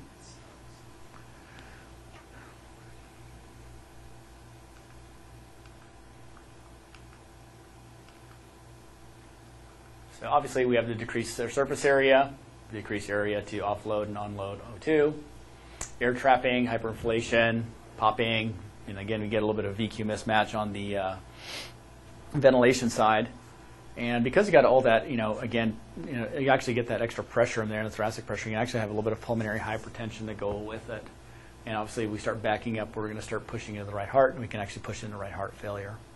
So you might see, seeing RVH with these guys is pretty common. Actually, one of the first things you look for, any kind of pulmonary issue, just if you see right axis deviation, I'd start looking for a pulmonary issue right away.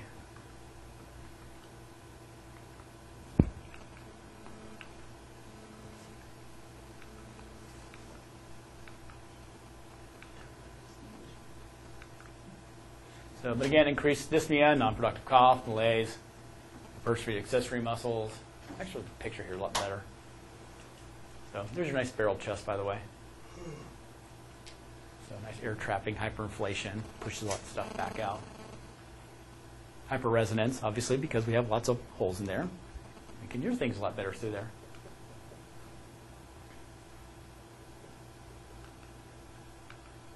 This is actually, I think, probably the best. I think the best one is the one with the armadillo on the road. It's at the I don't know, it's at one of the bottom ones. Oh. This isn't my job. Oh, yeah. So yeah, the pink puffers. The thing is with these, no, it's the next ones you're going to see it. So any questions on this? It's always interesting to see these people, and they're still smoking. And they go in their house, smells like just like a complete ashtray. There's that stale smell. Okay, chronic bronchitis. Again, we're looking at increased mucus production, 3 months over 2 consecutive years, and again, they're coughing up stuff. Again, kind of the same rules apply, except maybe a little bit less age group.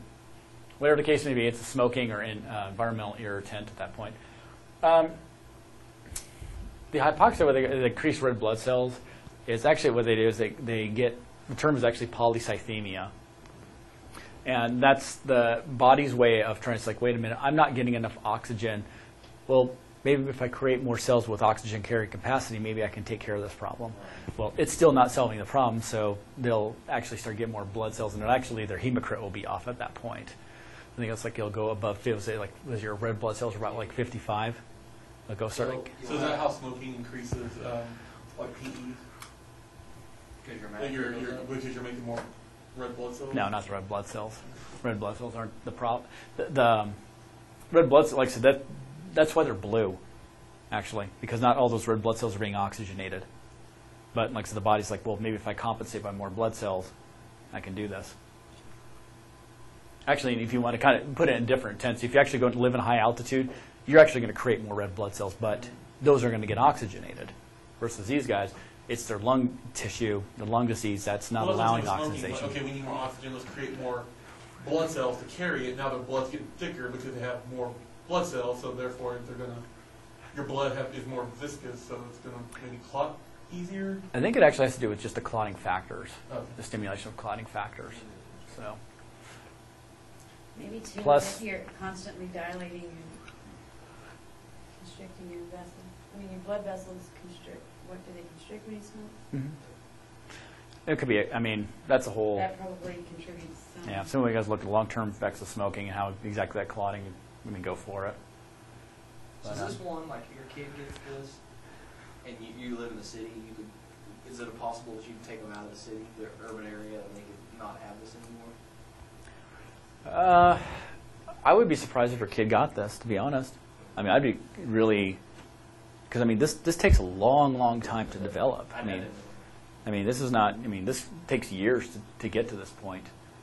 But If your kids start having problems with that, I'd be thinking, start ruling out other things. I'm sure it's, the city isn't helping, but the other issue is the hypercarbia. Like I said, they're just retaining, obviously. Like I said, if you got all that goo there, and all that tissue's inflamed and gooey in there, like I said, you're not going to be able to offload effectively. So, and again, right heart failure, cor pulmonale, more mucus plugging, and so forth. So these guys tend to gain more weight, and you start seeing you hear more bronchi, just kind of almost like in this like chronic state of yuck.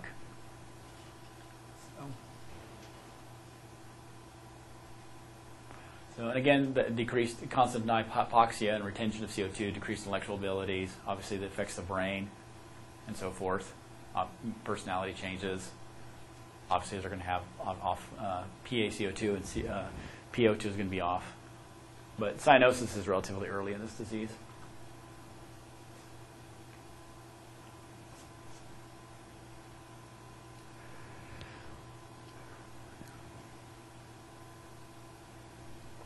Any questions? It's kind of this kind of review of. Something they didn't hit on was we had where you inhale insulation and that. Yeah, that's kind of where they may probably should. I think kind of get a little bit later because I don't think we even talk about TB in here right now. So I think it's a little bit down the road.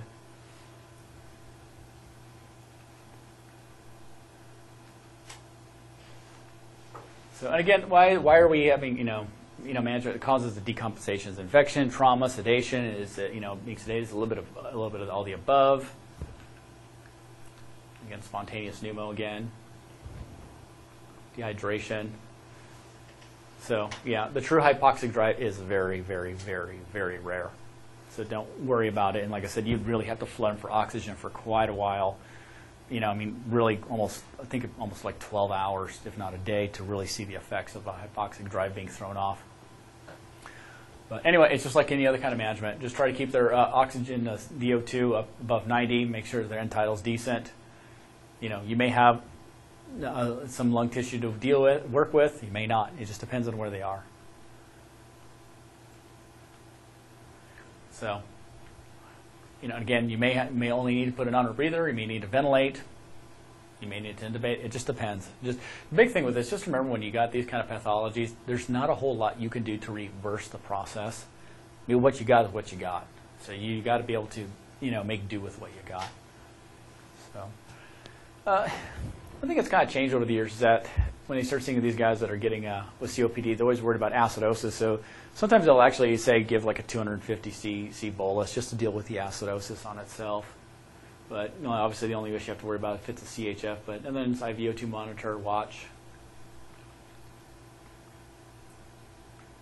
So drug therapy. A lot of our stuff. A lot of the drugs that we give, the beta-2 agonists, solumedrol, so forth, will help. It's not going to hurt at this point, so it can almost help, do nothing but help at that point. So why are bronchodilators potentially arrhythmogenic? Yeah, just the beta properties.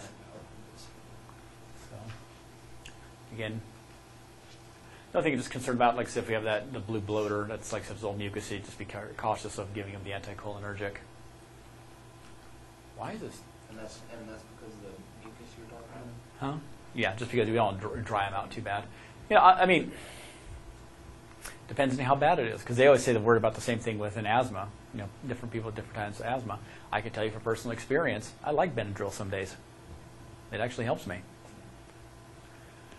So, just keep it in stride. If you got to manage the airway, manage the airway.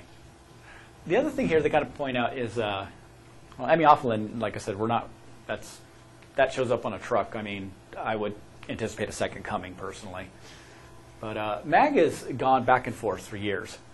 And MAG, the only reason we give MAG is MAG just competes with calcium into the cells.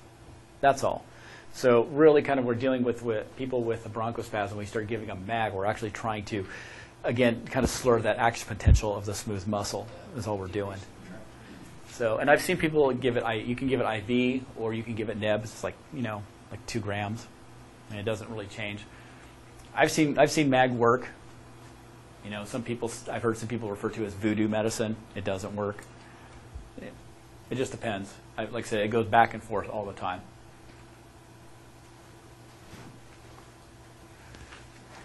Well, obviously avoid sedatives because you know it's going to happen, right? Right, and stop breathing. Yeah. We're not breathing as much. Antihistamines, deucrine secretions, decreased level of consciousness. Obviously, if they're having an allergic reaction and they're, COPD, give them the Benadryl. Because we don't want the allergic reaction to get worse.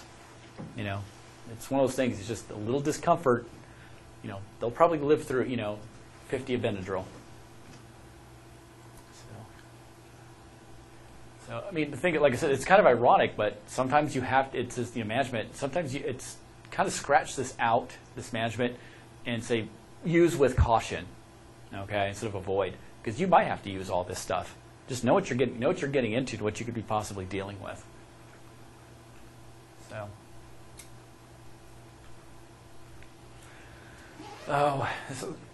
they got the unrealistic mucus plug in this.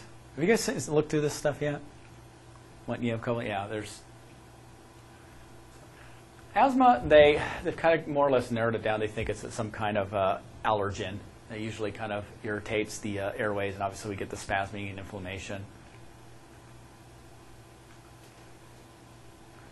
So most before H10, da-da-da. That's all 4 to 5%. Mm-hmm. Mm-hmm. There's actually 2 types of asthma. There's chronic and acute. A lot of people will have managed all the time their chronic asthma. A lot of the stuff that we see is the acute asthma, the really acute attacks. And like I said, they're breathing, they're huffing and puffing. And like I said, you got to remember the air's going in. And like I said, we got that inflamed too. We stretch it out, we can actually open up that lumen, but when it closes, it slams back shut again. So like I said, air goes in, but it's just not going out. That's the problem with asthma. And they'll actually sit there say with like CPAP, use with caution. Because like I said, if it's good, if we keep everything open, then yes, we can actually push air out. But otherwise, we might actually push more air and cause more problems. So.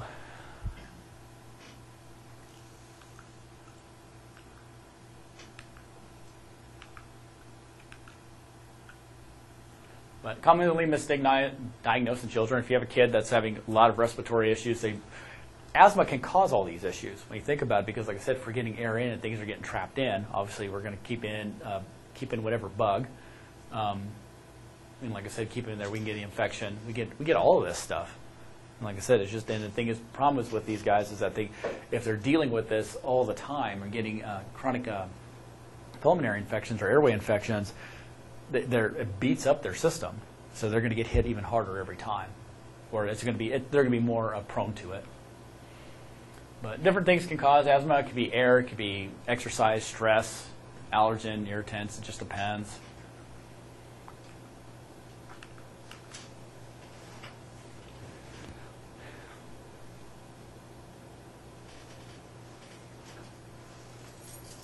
Any questions on this? The only one you got to worry about is a status asthmaticus, and it's pretty much you give the albuterol and it doesn't do anything to them. And then you give the Celcum albuterol and you're like, come on now, let's stop this, and they're not. And then, like I said, that's when you got to really start worrying.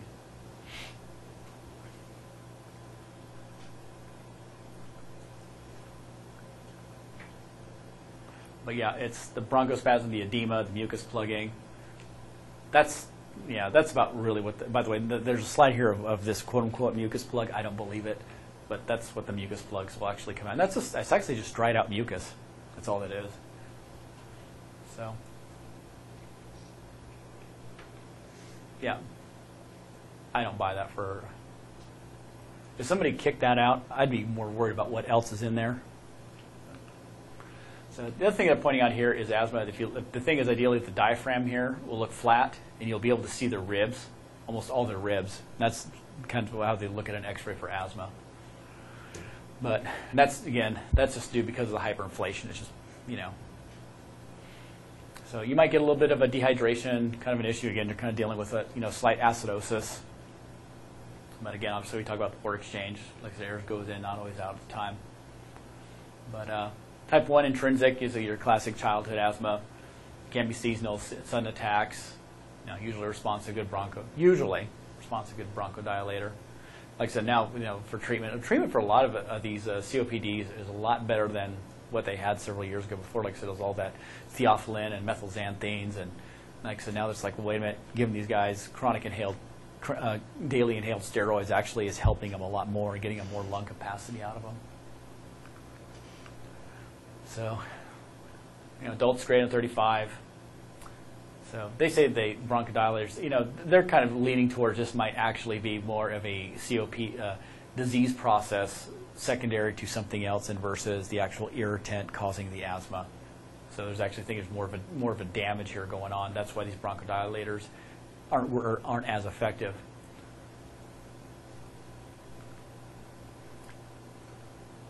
I'm sorry, less than 35, but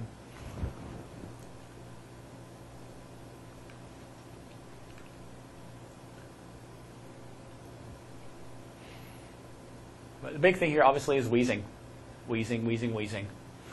What you will run into is you'll get some of these guys that have a history of asthma, and like I said, you'll listen to them, and they sound very shut down. And that's kind of the problem there. And the thing is, as soon as you start giving them a neb, then you'll start hearing wheezing. And it's like, okay, now we're actually going backwards. So just remember, if you hear something shut down and you're suspecting asthma, we're past wheezing at that point. We're past wheezing, so understand we got to go back the other direction. Obviously, if we start seeing the accessory muscle use contractions, we're definitely in a we're not in a good place at that point. I actually had a guy die on me of asthma. Did I ever tell you that? Yeah, this was a guy. I think the guy was like 19. Called for an asthma attack, and he was like in kind of like this little BFE no man's land that even the volunteer fire departments didn't even want to claim. And we had a hard time finding the place, and he was dead right on his, right in front of his door from an asthma attack. Y'all got there? Yeah, he was asystolic. So it's kind of like, yeah, I mean, it really is. I mean, just, huh? That's got to be a crummy way to go, Austin.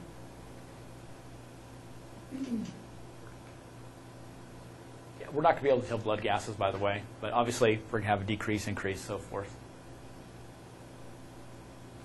I'm not going to get too concerned with this. So, one thing you want to talk about these guys is the reason why you're asking these questions is you want to know how bad can get. If they've been tubed, it's been bad. If they've been put in the ICU, it's been bad. That's really what it is. And like I said, if they're bronchodilators, if they're kicking every 4 hours and it's being refractory, we're bad. You know what I mean? It doesn't want to break. And that's the thing you got to worry about. It's either one, it's not breaking, and two, like I said, it gets to the point it can just drop you.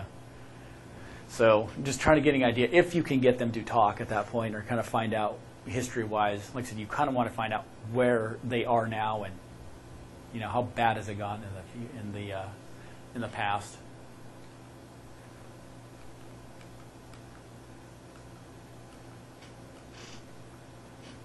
But anyway, position of comfort. If you can give humidified oxygen, that's always nice. But do what you can. Ventilation, big thing with ventilation. Intubation. If you're going to intubate, remember you can dump albuterol down the tube, or you can hook a neb up to it, and that'll actually help you out even more. Now they've got all the equipment to put an inline nebulization, but I can tell you this much: dumping a couple albuterol straight down the tube works just as good. So just remember, if you don't have that, you can do that. So IVO2 monitor, same concept there. And again, as you can kind of see here, the same drug regimens are applying just even for the other issues as well, other COPD issues as well. We've got the beta-2s, the anticholinergics. It's kind of funny. They're always worried about, don't want to give anything a drought asthmatic, and what do we give? You're saying if you get albuterol and they start wheezing, you said you're going backwards. What do you mean? Like, what do we do? You're getting better. You're getting better. Oh, If I'm listening to you and I can barely hear anything, and then I give you a neb and you're wheezing, now I know you're opening up now, because if I can barely hear anything, then if I give you, usually after that, I'll start hearing good breath sounds at that point. like that's one of the things that you got to realize you're working backwards. So again, same thing. The only thing just kind of keep in mind, you remember you got terbutaline. If you have it, it's an option. Just remember if you give epi and terbutaline together, again, light them up like a Christmas tree.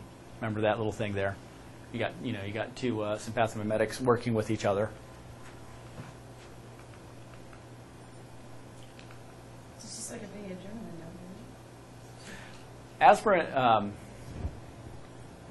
Aspirin actually, it has to do with the prostaglandins, but it actually too much aspirin can actually cause an asthma attack.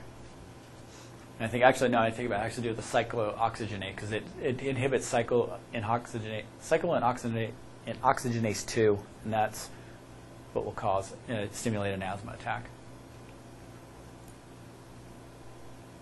But they're saying, oh yeah, avoid sedatives, avoid antihistamines. Like I said, if they're having an allergic reaction, they have asthma, they're definitely going to need the antihistamine to bounce it out.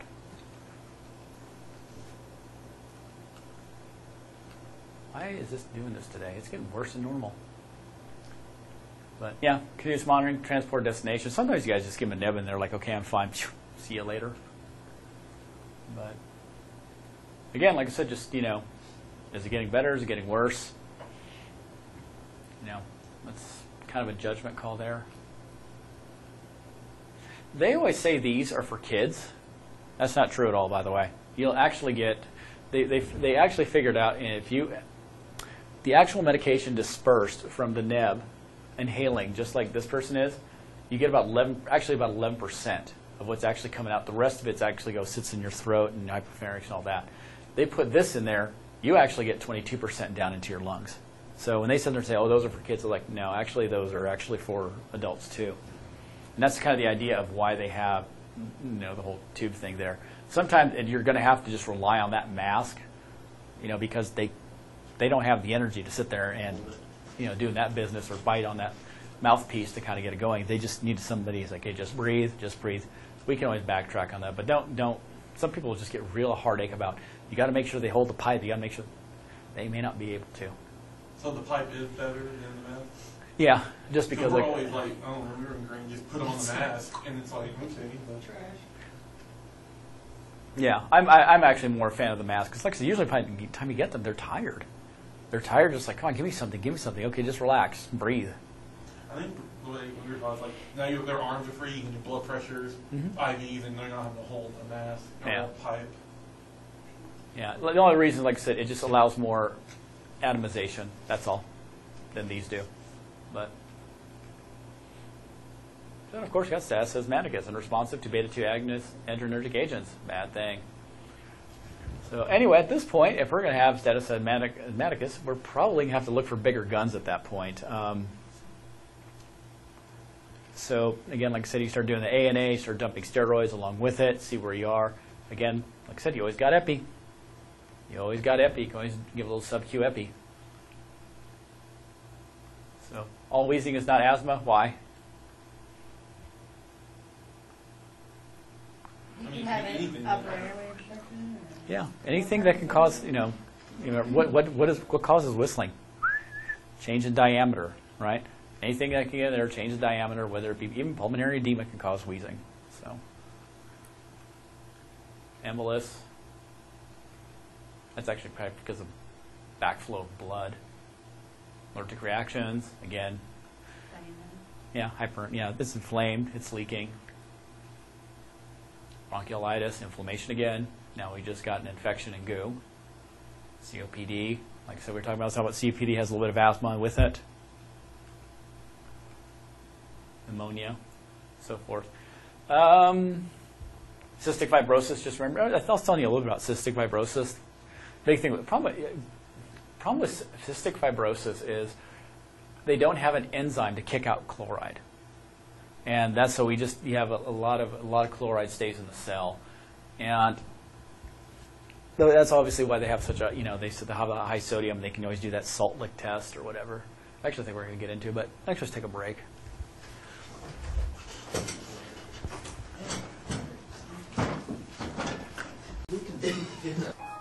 Okay. Moving onward. All right, bronchiolitis. Pretty much, this is asthma history. These are kids about 2 years old. You see with this, and again, you can see the fever chills and the wheezing that goes with it. Come on. But generally, you just give them neb. May respond, may not respond, but just kind of just manage symptomatically at that point. Generally not a life-threatening condition. Cystic fibrosis, like I said, this is the one that doesn't have the enzyme to actually kick out chloride out of the cell, so it sits in the cell. And the problem is that you get your secretions and your lungs get very viscous, and actually also happens in your pancreatic duct as well. And they end up having to take a couple different enzymes so they can actually digest food properly and actually reduce the pH as well. The other downside of this is that these guys have, when it comes to their lung tissue, they lack a lot of elasticity. So they're not going to have a whole lot of tidal volume to begin with. So add that lack of tidal volume to the lack of elasticity, and then you put in, like I said, all the thick secretions, these guys can get sick. Generally, these guys would not last long, but medicine has brought them over the point they can live to about 30 now. But about several years ago, they make it to about 20, and that was it.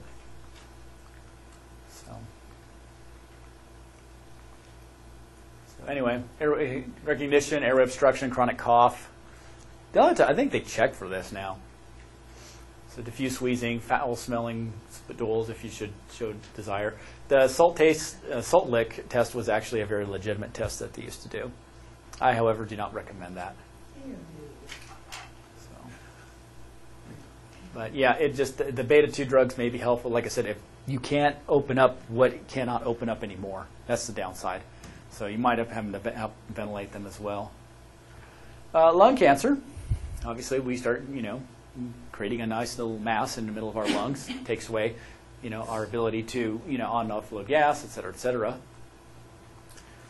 But generally, try to do is just prevention at this point. Like I said, we just try to get rid of different hazards that would actually cause lung cancer, whether it be smoking or working in a coal mine, asbestos, things like that.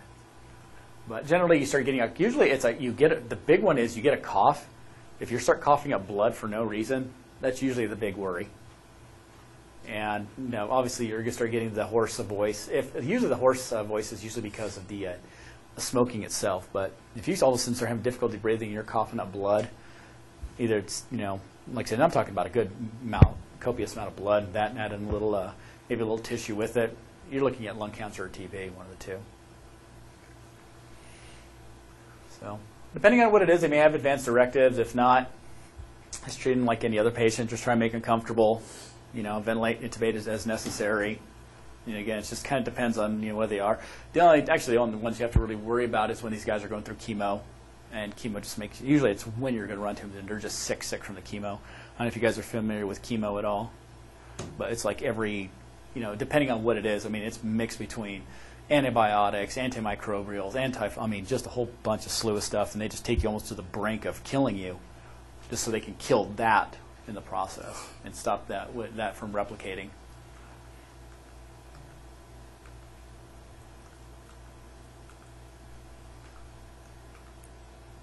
All right, case study 1. So what are your differentials? What? Hyperventilation. Okay. What else? Blood interaction. Okay. Stroke. Okay. 20-year-old female? She could be a smoker. And, Yeah. No, actually, she could coked out and stroked. So.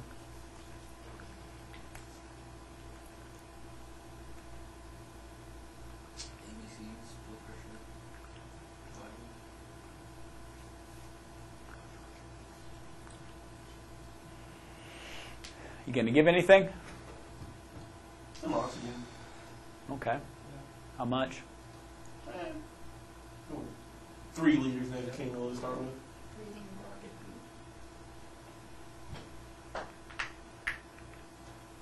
Coach patient calm down. Haven't seen rubber. Yeah. Turn on my iPod. What? Things in your ears, man. Actually, I do actually knew of a medic that would show up on scene and she would listen to her iPod. Needless to say, she's no longer employed at her former place.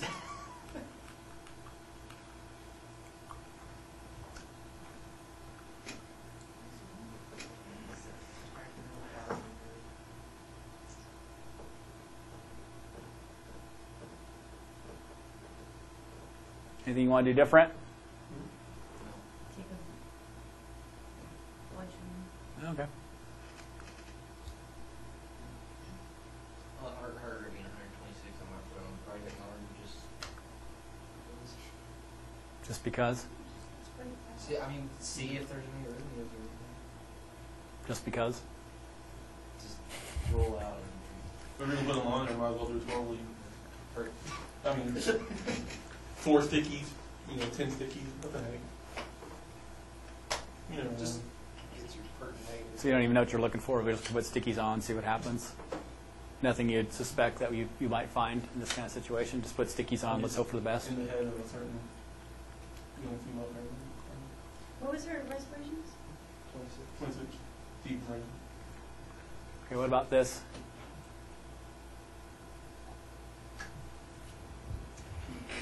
Birth control program. She's having an anxiety. So, anxiety attack. We're going to start doing 12 leads on people.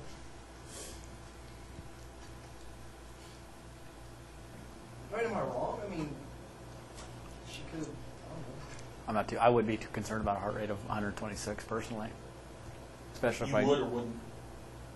Really? No. I mean, I really wouldn't. But Well, it's tachycardia. Tachycardia. Why are you tachycardic? Find underlying cause. She's freaking out. Okay, so she's freaking out. I mean, What I would am I ask- going to find cardiac-wise on somebody on freaking out? Probably nothing. Okay. I mean, have a pertinent. I mean, Tachycardia. Yeah, find a I would. That's where I would go to ask her history and what's going on and what was happening prior to Yeah. that. I'd probably just do a rhythm strip, but I couldn't justify. Yeah, you're 20 years old and I'm freaking out. All right, shirt off. I don't know what I'm looking for, but I'm going to find something.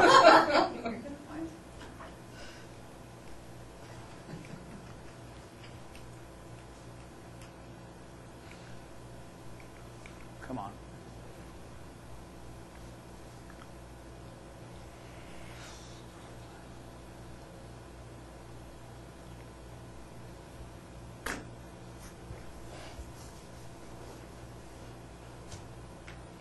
All right, give me some differentials. Croup, Yeah. Pneumonia, croup, what else? respiratory infection. URI.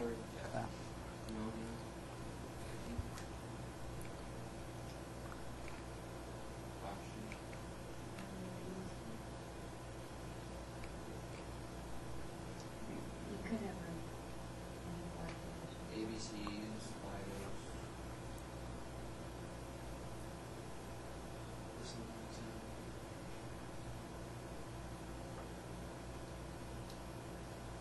So what you going to do? Blow biopsy. The strider. I don't know about that is. I mean, just transport them, don't agitate them anymore. Once they start going down the road. That's pretty cool.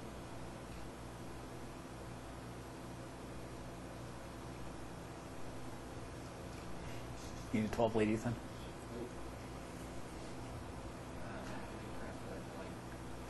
I'm just wondering. I mean, pulse is 130. Oh, I see. It's okay with a 20-year-old female, but not a 6-year-old. Do we need to have a talk later, Mr. White? Okay, well, I see how things are going to go this semester.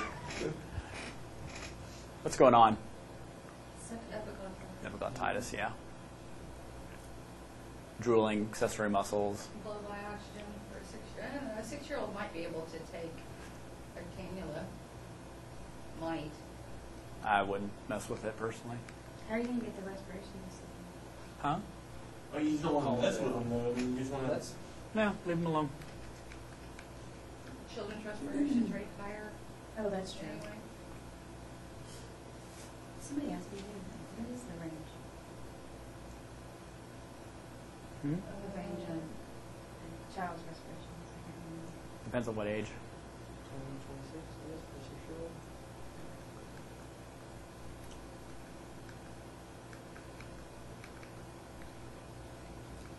Just kidding.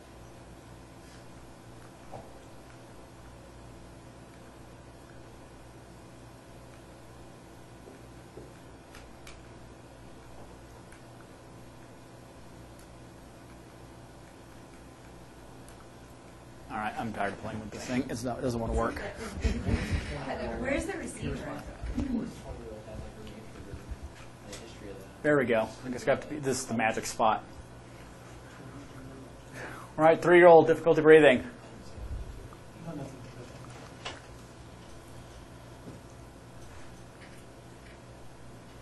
Obstruction. Yeah. Anaphylaxis.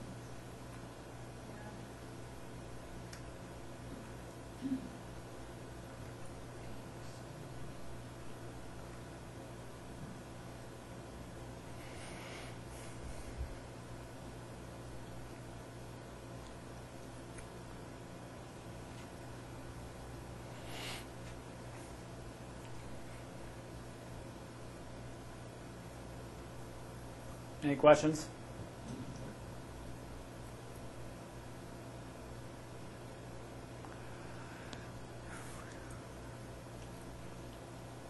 It's a very low blood pressure for acute. Not for a 3-year-old. Oh, they're supposed to, they have lower. Hmm? They have lower blood pressure. So what's wrong with this kid? Croup.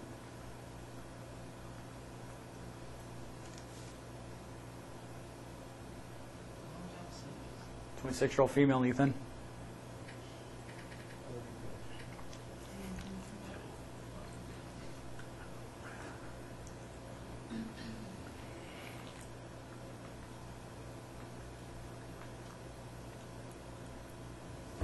Come on, Ethan. Allergic to fish.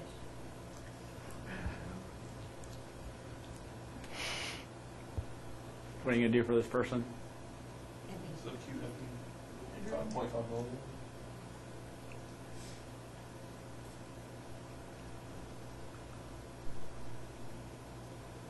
Yeah, I guess that horse cyst boy, yeah, probably a problem, huh?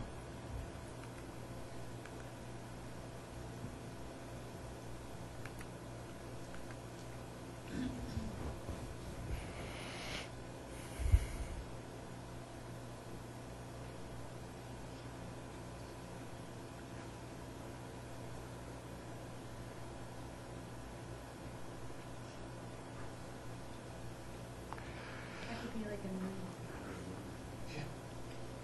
What would you like to do, Airway breathing circulation. therapy-wise? Start feeling It's just Is unconscious, right? he unconscious? I don't Is he know. like Just not what breathing what you know? What do you know? What do you start some? Try Check some your Narcan, give a little Narcan, see if he comes up any. Narcan,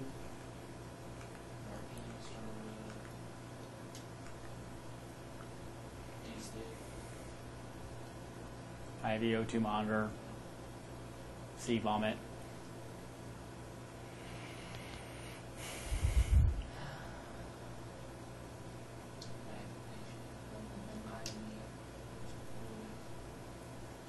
Fluids? It's got alcohol. Alcohol could do bolus, saline bolus. Or drug. He used to take 40 too, so. Get some sugar, What else? dextrose. I still think Narcan, Narcan. because people are drinking Yeah.